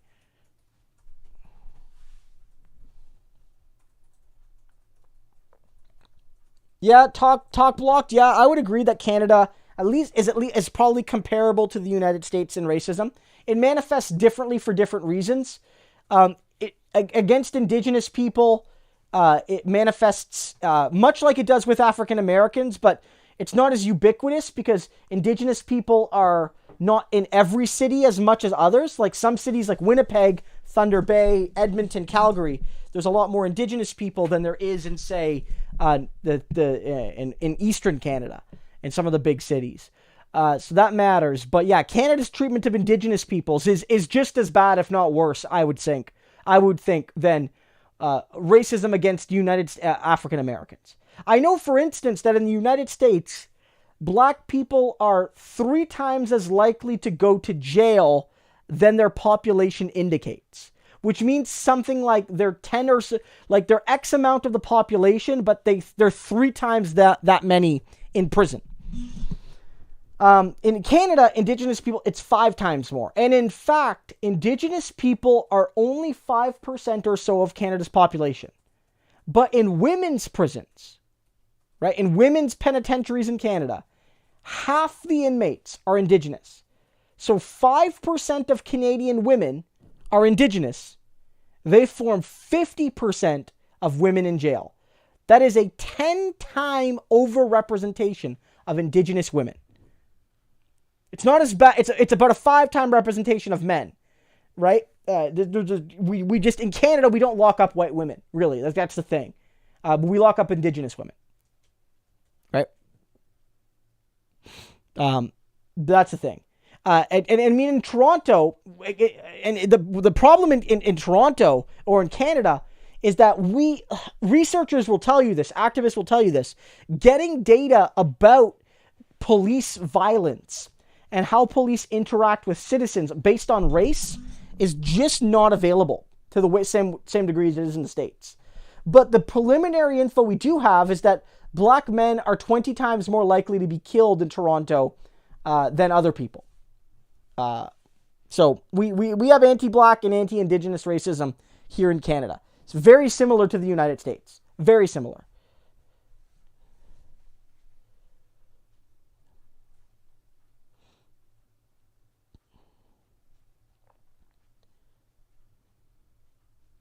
Joseph says, I empathize with Christo tonight. It's hot and humid here. It's very warm here tonight, too. Sean says, Christo, what's your take on the conservative argument that the NDP, quote, helped shut down the government? Okay, so this is interesting. In Canada right now, we're sort of doing a hybrid parliament. Where our parliament, like our House of Representatives, if you will, isn't sitting as often as it normally would because, and in the same way it normally would because of COVID. Because it's unsafe to have 338 members of parliament and all the staff be in a relatively small space. And those are our leaders. We don't want them all getting sick. So what's been happening is there was a compromise made to have one sitting a week in parliament with the bare minimum of MPs proportionally from all the parties, and then have additional digital sittings where all the MPs from all over the country, because many of them are back in their ridings because they don't want to travel, can ask questions. And it's like an extra question period. And this was the NDP's idea. It's actually better because if Parliament was open, you'd be forcing MPs to travel and some wouldn't be able to come. So MPs from isolated parts of the country, parts with vulnerable populations, parts that are under special quarantine because of higher cases, would effectively be excluded from Parliament, and so would their constituents. Having digital sessions allows everyone to participate. And so the Conservatives saying that the NDP and the Liberals entered a deal this summer to shut down Parliament isn't true. These digital sessions will still be happening. There is still the option to call Parliament back during the summer. During the summers, most of the time anyway, Parliament shuts down. Parliament basically shuts down from late spring to early fall every year because it's the time of the year where everybody and all the ridings all over the country, the MPs do the barbecue circuit. They go to fairs, they go to barbecues, they go to yard sales, they go to festivals. Whatever's happening in their riding, they go to parks. People are out and about in the summer. And so it's a great time to meet people. And so in the summertime, usually governments shut down in terms of active legislation. And then they resume in the fall. But this doesn't, the deal the Liberals and the NDP made doesn't actually preclude having additional sittings. No, Sean, to my knowledge, they cannot pass legislation via digital sittings. They can't do that. But if they need to pass legislation, Parliament can be called back. It can be called back. And I have no doubt that it wouldn't, that it wouldn't be called back I have no doubt that it would be called back if needed. Like that they would get it done. So like you're seeing this, right? You're really seeing this like focus on like, oh, like the NDP and the Liberals are destroying Parliament. But it's like what have the Conservatives contributed? Like what have the Conservatives contributed during this pandemic? Like the NDP, the Bloc even, like they've made contributions to the actual like debate. They've made actual contributions. They've gone out and the NDP has proposed things. They've held the Liberals to account. You can say that they've done enough or that or maybe they could do more. It's probably true, but they've been doing something, right? What have the Conservatives been contributing besides like attacking Dr. Tam, the medical like the chief medical officer of Canada, because she's a Chinese Canadian? What else? What have they done?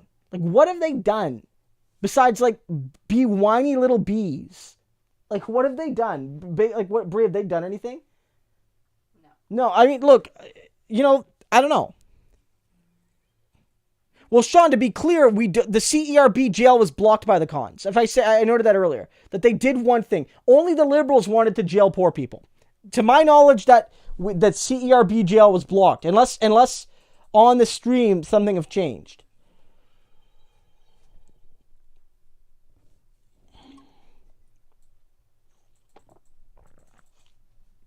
Let me look.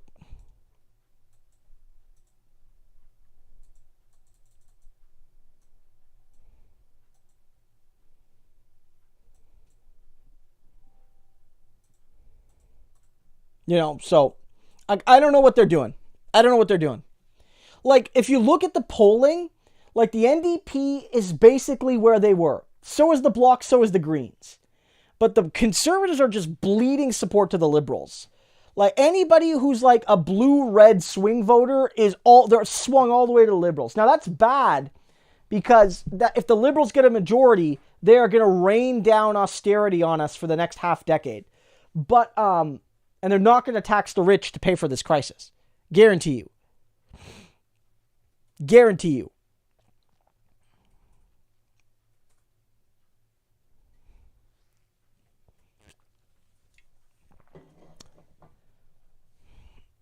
Yeah, well, it's in the story. Yeah, you're right. Like, I don't know what they're doing, right?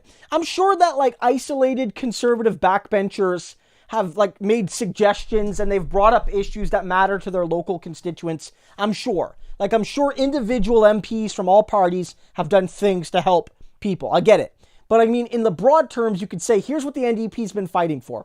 Here's what the Bloc's been fighting for. Here's what the Liberals, agree with it or not, they are the government. Here's all the things they've done. They've done a lot of things. So you could say, here's what they've contributed, good or bad, from all those three parties. I honestly can't say, like, what have the Conservatives done, good or bad, during this crisis? Ben Riley asks, thank you for the super chat, Ben. Think the NFL will bring back Colin Kaepernick? I mean, it depends what you mean by bring back. Because technically, he's not like booted from the game. He didn't get treated like Pete Rose. He's not banned. He basically just got blacklisted because he dared to stand up for the rights of black people. Right? And so I don't know if there's like a formal ability to bring him back, right? But I'm not sure. It's tricky. Colin Kaepernick has been out of the game for a few years now, and I honestly believe that he was 100% blackballed for his political beliefs. 100%. No doubt in my mind. At all. He was at the... Look, there are 32 NFL teams. And every team has 3 quarterbacks. Leave out the third string quarterback. Every team has a quarterback and a backup. There is nobody in their right mind when Colin Kaepernick went up for free agency that would say there were 64 quarterbacks better than him on NFL rosters. There were at least at the time 10 to 12 teams where he was better than the starter. John Boyes, I don't know if you guys know John Boyes. He makes really good videos. I'm going to link to you John Boyes, Colin Kaepernick. This video is a few years old because it was from around the time. But it's just a short little video. You guys should wait till after the stream. Don't leave me. But check this video out. Save that link that I just posted. He goes over and he shows you that, yeah, Colin Kaepernick might not have been a great quarterback, but he was undeniably above average. And you know that's the reality. And still in his prime. Can the man come back and compete right now? I don't know. I don't know if he's been staying in shape. I don't know if he's game ready. Like, he might be in physical shape. But, you know, if you've been out of the sport for 4 years, like, mentally, are you able to get back in it? I don't know. But I at the very least, what I do hope is for them to acknowledge what they did to him and to welcome him back. If he wants to be welcomed back, of course, formally. A formal acknowledgement that what they did to him was effectively collude against him because he dared to speak up against the white leadership. That a black man dared to voice his opinion against the white ownership majority. I don't know. Now there are talks about like, oh, should the New England Patriots, who of course lost Tom Brady to free agency, maybe they should sign Colin Kaepernick. I don't know. Is he still good enough to be an NFL quarterback? Probably. I would say he should be at least getting tryouts if he wants them. Again, even if he's not good enough to be a starter anymore, the man is only 32 years old, I believe. Yeah, he's 32. So he's still got lots of years left at the quarterback. You could play quarterback well into your late 30s if you're healthy. So yeah, I don't know. I don't know if he will be back though. Yeah.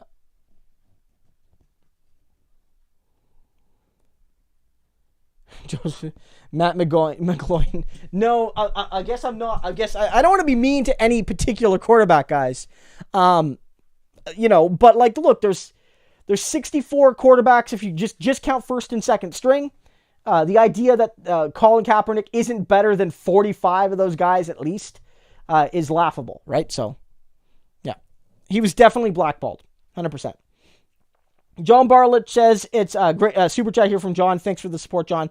It's messed up to see the amount of videos of cops acting like thugs. How are they acting in Canada? I mean, they act like thugs here in Canada, too. There are videos of it. They were clearly starting stuff with protesters in Montreal. There's lots of videos of police doing the same things in Canada. Most of the protests we've had in regards to George Floyd, there haven't been the same actions in this immediate term. But the Canadian media is actually got caught editing some of the CBC video or some of the cop videos to make the cops look less violent. There was a CBC report of I don't know if you saw the one where the NYPD cars run through the protesters. And so they show the clip of that's happening, but cut it before the cops actually start to ram people. So it looks like the police are being besieged by violent protesters. what you don't see is that the police officers nearly killed someone. Like, they could have killed someone in that moment. Luckily, no one was severely injured or killed by the police when they tried to run them over. In Canada, we have all these sorts of stories. I mean, I'm sure you could look up videos of police brutality. We've had some. Sami Atin was killed by a police officer a few years ago. And there's all these stories in Canada of something called the Starlight Tour. Is that the right term, guys? Okay, yeah, that's what they're called. So the Starlight Tour is what was a series of deaths by police officers in the prairie region of Canada. So I'm going to read this to you from Wikipedia. Now, they say it's alleged here, but the cops murdered people on these Starlight Tours. So, going back to at least 1976,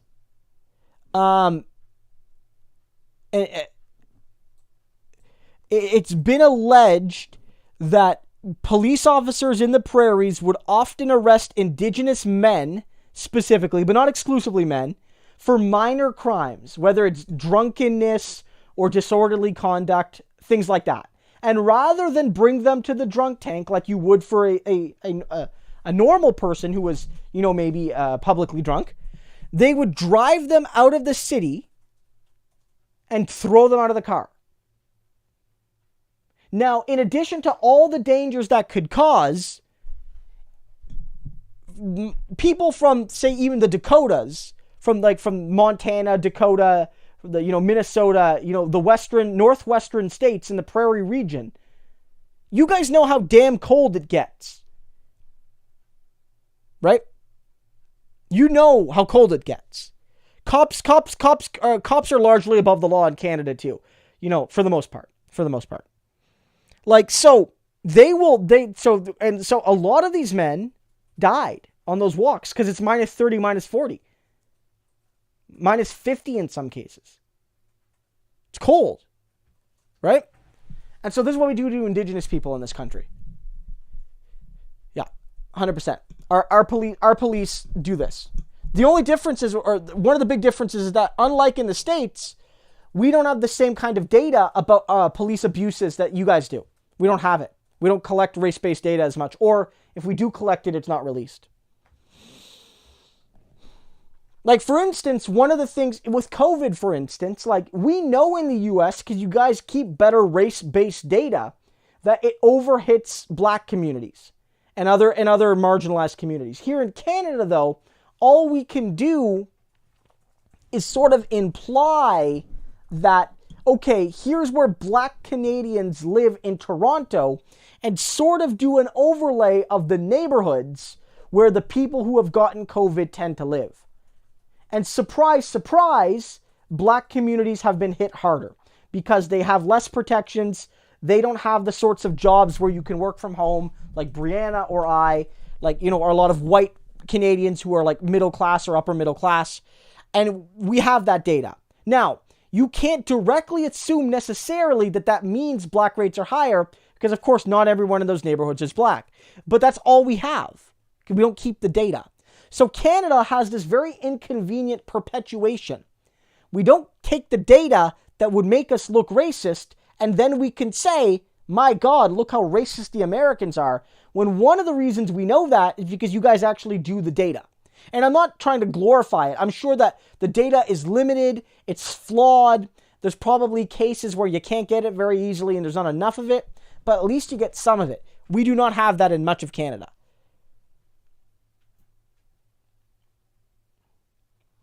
Oh yeah, Peggy brings up a good point. This is something that came up. I don't know if this is legal in Canada. Can you guys let me know? Okay. Yeah, well, David notes here, you throw a person in the middle of nowhere in minus 30 weather. Yeah, that's murder. Yeah, I would agree that the intent was to cause at least severe bodily harm. Peggy makes a point here. A member of the channel, Peggy Russell, says, want to discuss the fact that it's legal in the majority of the U.S. states for cops to rape women in custody and for those police officers to maintain it was consensual and it is legal. Yeah, Peggy makes a good point. In 35 of the 50 U.S. states, I'm not sure which ones. You can look it up on a map. It's technically legal for police officers and prisoners. Now, it's usually men and assaulting women, but like let's be gender neutral here. For police officers to have sex with prisoners under their imprisonment and then claim that sex was consensual. Right?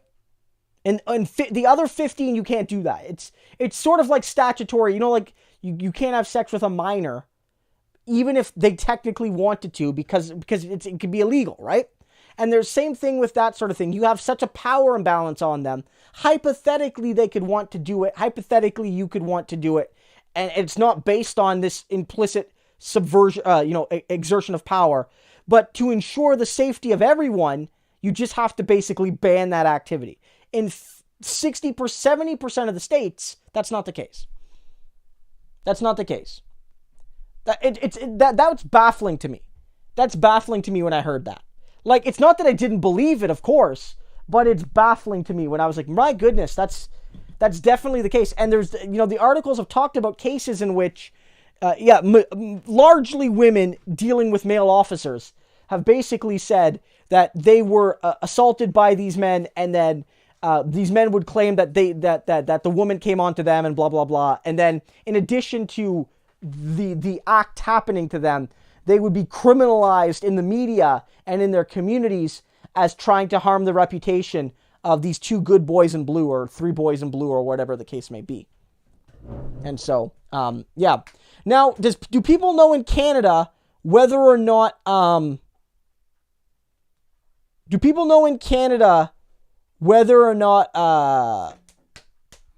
you can do that? Does anybody know? Okay, good night. Bree's heading to bed, guys. Everyone say good night to Bree. Bye. Do people know in Canada whether or not you can prison guards and or police officers, can they sleep with prisoners and claim it was consensual? I have no idea one way or the other. I don't know. My hope is that it's illegal, but God, I wouldn't bet money on it. People talking about great sources. You got Canadian Dimension. That's great. I've written for them quite a bit. Democracy Now!, of course, is very good. They're like the grandmother of LeftTube in some ways. Like LeftTube, left-wing commentary on like YouTube doesn't exist without Amy Goodman, probably.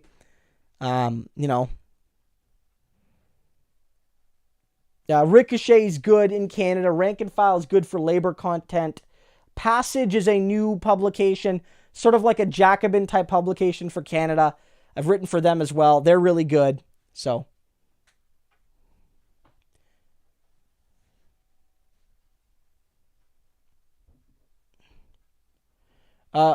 Ho says, no, it is illegal, but often occurs. Yeah, see, that wouldn't surprise me. I mean, I know for a fact that these things probably happen, but it's just like, from the legal, at least as the things are written in the law, whether or not it's possible is very telling. I'm just going to grab some water. I'll be right back, guys. Just one sec.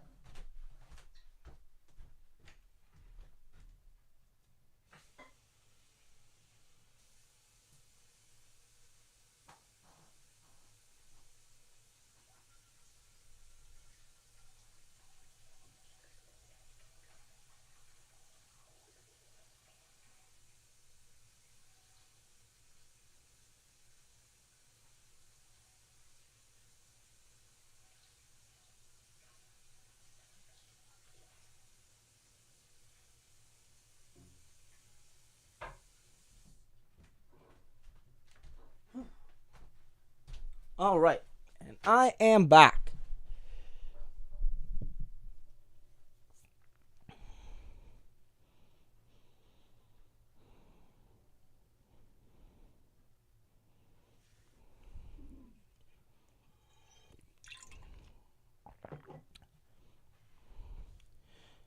Peggy says, I do not know, but I am trying to find out. I have a friend who worked in a women's prison as a social worker, and she saw it there. Yeah, Peggy, I have no doubt that it's happening. I guess the question would be, in a legal sense, like, how would the legality play out? Like, is it possible for it to be consensual? Can you verifiably say it? Or is it like statutory sexual assault or rape? Just no matter what, however consensual it is, it's not consensual. If that makes any sense.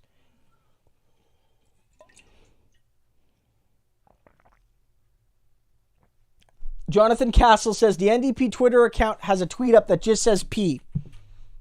Let me look it up. Nice. I'm gonna like that. I like that tweet.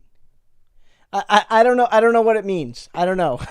I'm guessing they're retweeting Heather McPherson, the Edmonton, Alberta NDP MP. Say nature basically and they were probably just going to say, great job, Heather. I don't know.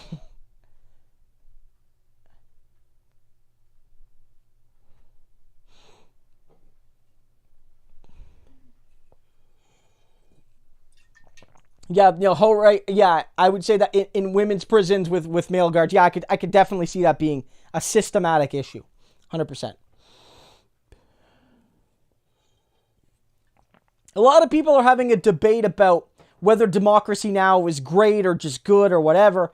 I mean, like, look, I think the point is that whatever it is today in specifics, like it existing set an example for a lot of other sources that wanted to bring news to people outside of the oligopoly, outside of the MSNBC, ABC, NBC, CBS, CNN, Fox, like bubble. And even though they may not always be perfect, they're still like a pioneer, right? In that sense, it's like the Young Turks. I don't always agree with them. In fact, I've made at least one video critical of Cenk Uygur and his approach to certain issues. Although I've made some videos in defense of him too.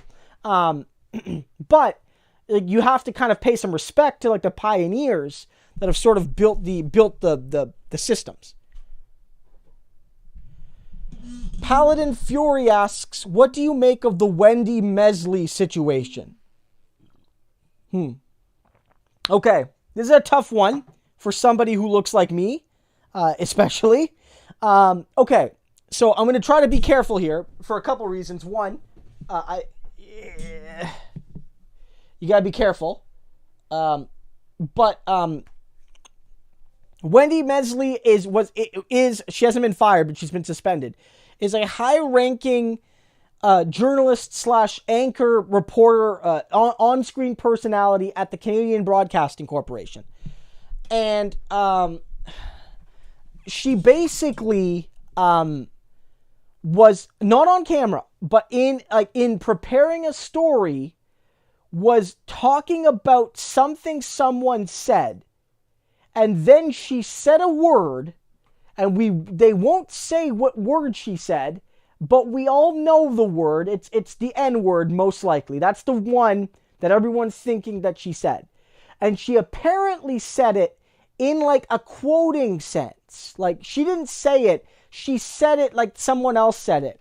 And then she was suspended because of that. And a lot of people are saying the CBC is trying to cancel people for simply quoting other people. But the thing is we really don't know the context. We really don't. We don't, like, what she's saying and what we're hearing is that she said it in this particular context. But in actuality, it might be a lot worse than that. We don't know. But basically, in some context, at the CBC offices, in the preparation for some discussion or story, she said the N-word. That's basically it. And we don't know everything yet. Unless there's been new stuff. Like, maybe I'll just do a quick search here, Wendy Mesley, and see if... Okay.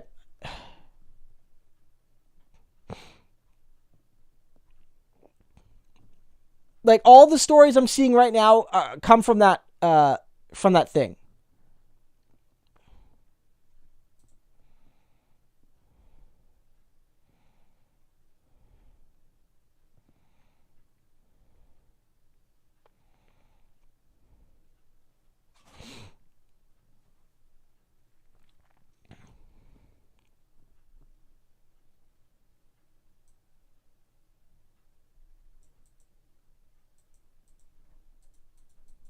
So, like, that's definitely something.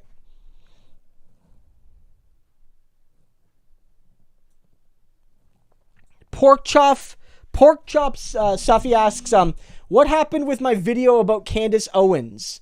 Did she send her army out for you? So if you guys notice, my Candace Owens video did very well in terms of views. If you look at it, it's not my best video by any means, but you know, it got, as of right now, the Candace Owens video got, it's basically at 30,000 views. So it's decent for my channel. Decent for my channel. Especially since Bernie dropped out.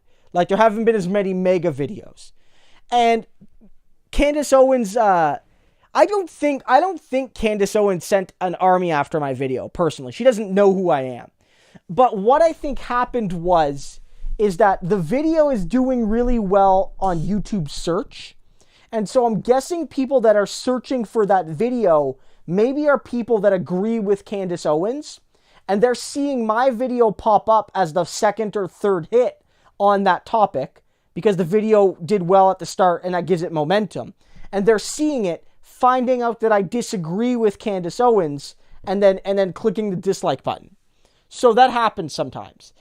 When I made Don Cherry videos, I made a video critical of Don Cherry when he basically said racist things about immigrants.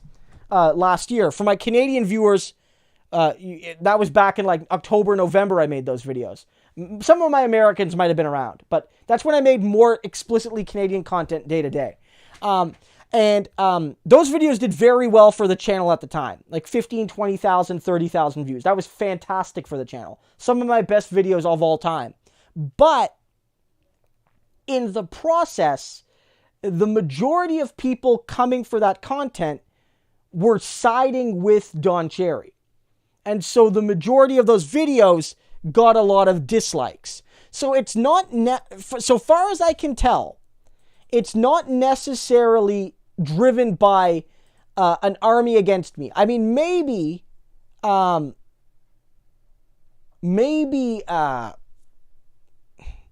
like somebody shared it on like a right-wing Reddit or a right-wing Facebook page, and then they all kind of brigaded it, like maybe.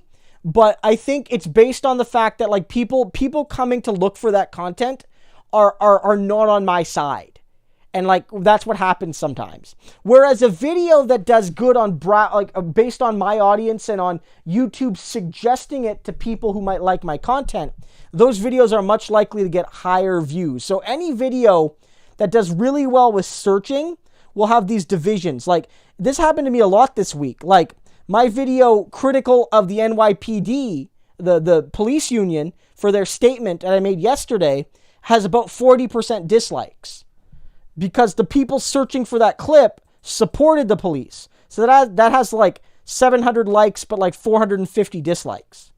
My video on, what's another, so whereas a lot of my videos that blow up more organically through the channel, you often have anywhere from like 95 to like 99 percent likes and dislikes. Yeah, Joseph said, I remember the Don Cherry thing regardless of when I came here. Yeah, so like that Don Cherry thing, my videos got hammered there.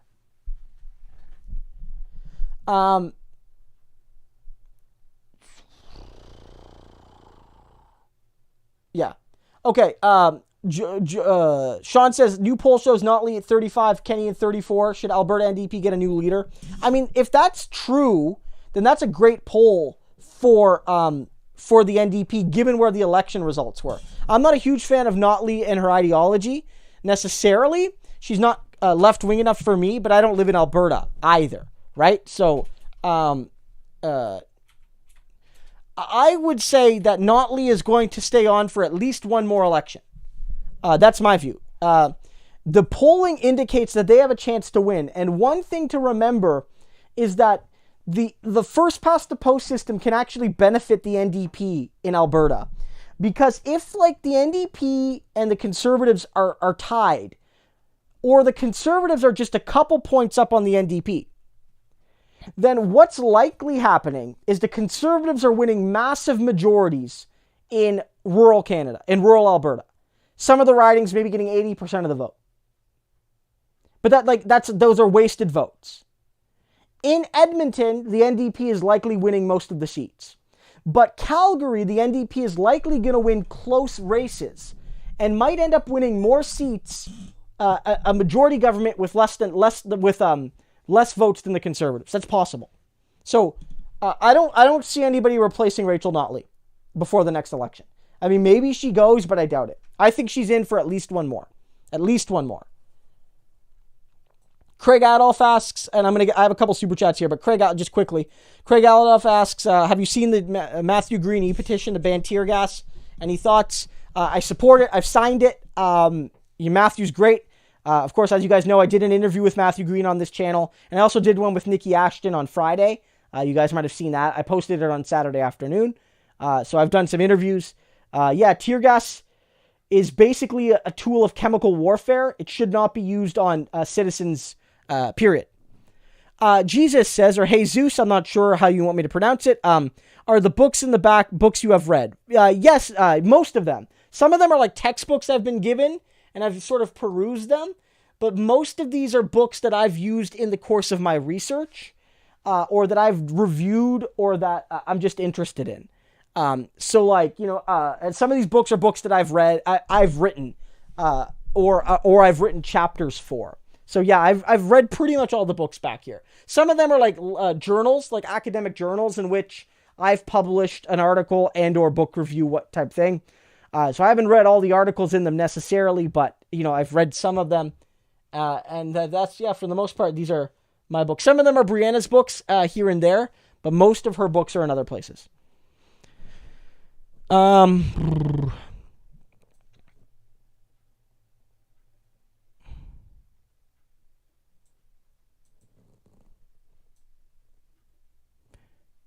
Yeah, as Peggy notes, somebody was tear gassed in the States, and I don't know if that's been officially confirmed by a coroner or something, Peggy, but they strongly believe that a young woman died because of tear gas. That's what caused her to die at the protest. And I know that's rare. Like, I know it doesn't often kill people, but it's still very dangerous. Samantha Sider says, are you looking forward to watching live sports again? 100%. 100% I'm looking forward to it. I know that hockey has a roadmap to come back. So does basketball. Major League Soccer, I believe, is coming back July 8th. I'm excited. I'm excited to watch live sports again. I know there's been like the Bundesliga, the German Premier League basically is back. I've been watching a bit of that. One of the exciting new players in Germany, and one of the best young players in the world is Canadian Alphonso Davies. He's only 19 and he's already the best left back in the world maybe. So it's exciting watching some Bundesliga. But in general, like North American sports still haven't come back yet. I know UFC didn't really stop, but it'll be good to see, hockey and soccer and basketball and stuff come back. Baseball too. Although baseball, there's more disputes about how they'll come back. Like Speedy says, EPL starts again soon, the English Premier League. That's really good to see. It'll be good to get things back to normal. I know it won't be normal. Like the MLS is doing like a mid-season tournament. All of these, they're going to be doing hub city tournaments where they're going to be probably without an audience. So it's going to be very different, but it'll be nice to 7 o'clock, whatever, turn on the TV and watch a game. That's something I haven't done. I haven't done really since mid-March. The Super Bowl. Yeah, I did with the Super Bowl, and maybe watch some Leaf games, but it's been a long time.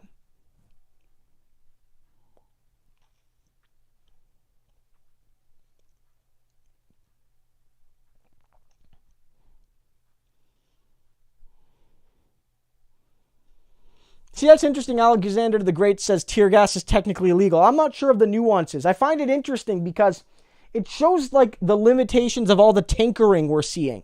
Because people are like, oh, the New York state legislature or whatever assembly banned police chokeholds. But apparently they've already been banned since the 1990s or something. And it's like, okay, so apparently you can ban something and the police will just use it anyway. Wasn't there a thing in Seattle, correct me if I'm wrong, that the mayor of Seattle was like, no more using tear gas for 30 days? And then 3 days later, they started using tear gas again in Seattle? right? Like, so this is why, like, changing where police shoot their gun, aiming for the leg, or telling them they can't use tear gas, or all these things. Like, it's better. It's literally better than absolutely nothing, of course, but it's not going to actually change behavior. Police will do it anyway, and they'll get away with it.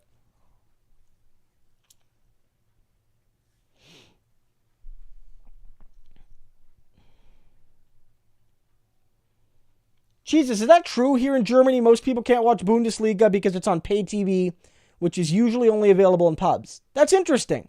Like, is it not available, like, with your home? Like, do you have home cable packages and things like that? Because here in Canada, I mean, getting things like the Bundesliga can be a little bit harder. You might have to. It might not always be available on, like, standard TV.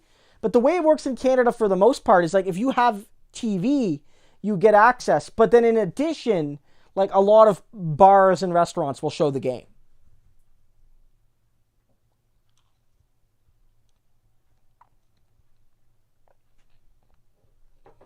Well, Samantha Sider makes a great point. Look, if the police are functionally, because technically they're not above the law. Technically they're not.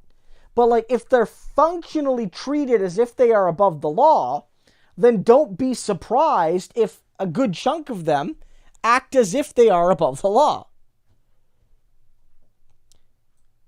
Oh, Jesus. So, but the soccer games aren't included on the antenna or satellite.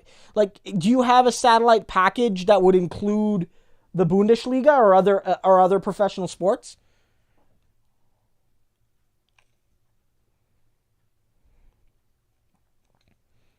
P. Walker says, easy question. Do you see increased pressure for equalization to be reworked in a post-COVID world? I mean, it might intensify calls, like provinces that are struggling and then also feel like they don't benefit from equalization might make greater calls to deal with it. But honestly, I'm not sure. Like, how long are we thinking? Equalization, for people who don't know, is like the richer provinces, quote unquote, pay money to help the smaller provinces and poorer provinces. It's very controversial in some places, although it's woefully misunderstood. I frankly don't think it's nearly as big of a deal as people make it out to be. In any case, I'm not sure if it's going to, in the immediate term, it's going to be a main issue, because the whole issue is going to be about COVID and the recovery. Did we recover quickly? How do we deal with the immediate concerns? And I kind of feel like, if anything, those sorts of debates are going to be pushed off. And I don't know if, like, in the immediate term, we'll be talking a whole lot about equalization. Oh, okay. I see. Okay. I see what you're saying. Jesus. Yeah. That's interesting.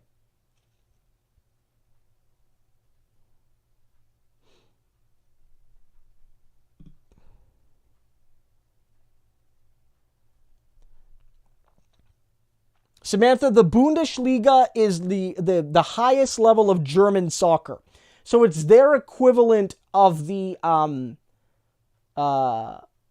English Premier League, or La Liga in Spain, or Serie A in Italy, or Ligue 1 in France, or in North America, we have Major League Soccer. So it's the highest tier. So they call it the Bundesliga.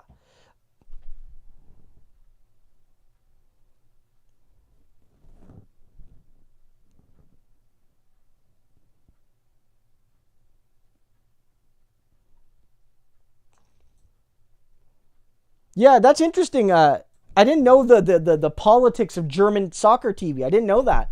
Because, like, here in Canada, like you have to buy cable usually to get sports, although you could just find streams online. But, like, you have to buy, but, like, it's part of the standard cable or satellite package, like, for most North American sports. And a lot of the times, the games are shown on basic cable, depending on the stream. Like hockey, so every Saturday night, even if you just have an antenna, you can watch hockey anywhere in Canada. And actually, if you're near the border in the States and you have an antenna, you can pick up Canadian hockey.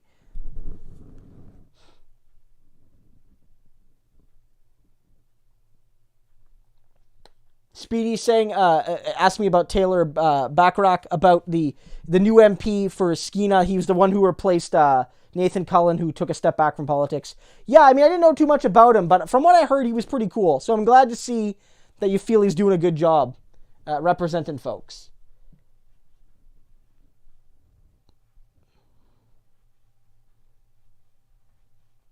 So, guys, I think I'm probably going to wrap up right now. We're getting close to 10:30.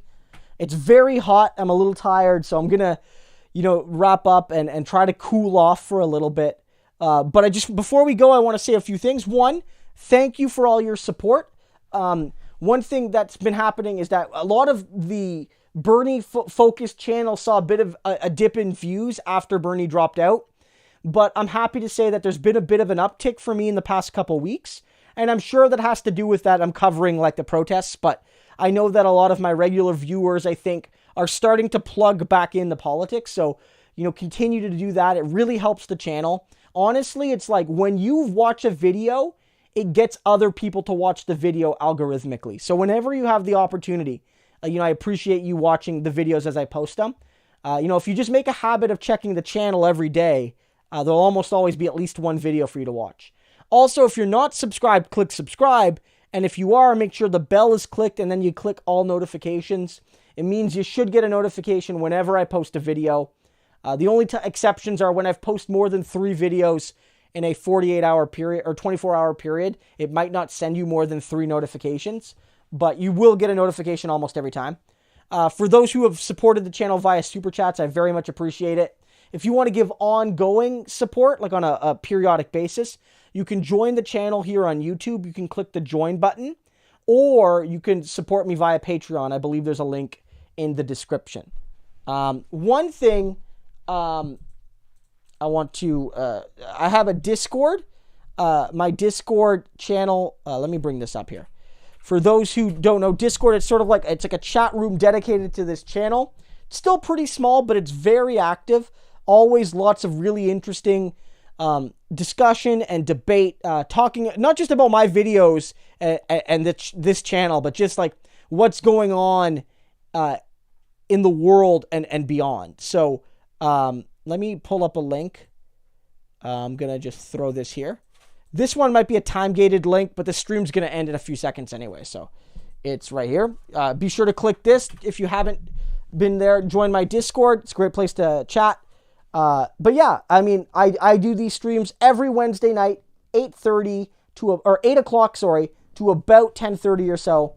And we talk about all things politics and culture and pizza tonight as well, I guess. So I will see you next week. And I'll have at least a couple videos out tomorrow as well. Guys, have a great one. Thanks so much. Be sure to join the Discord. It's fun.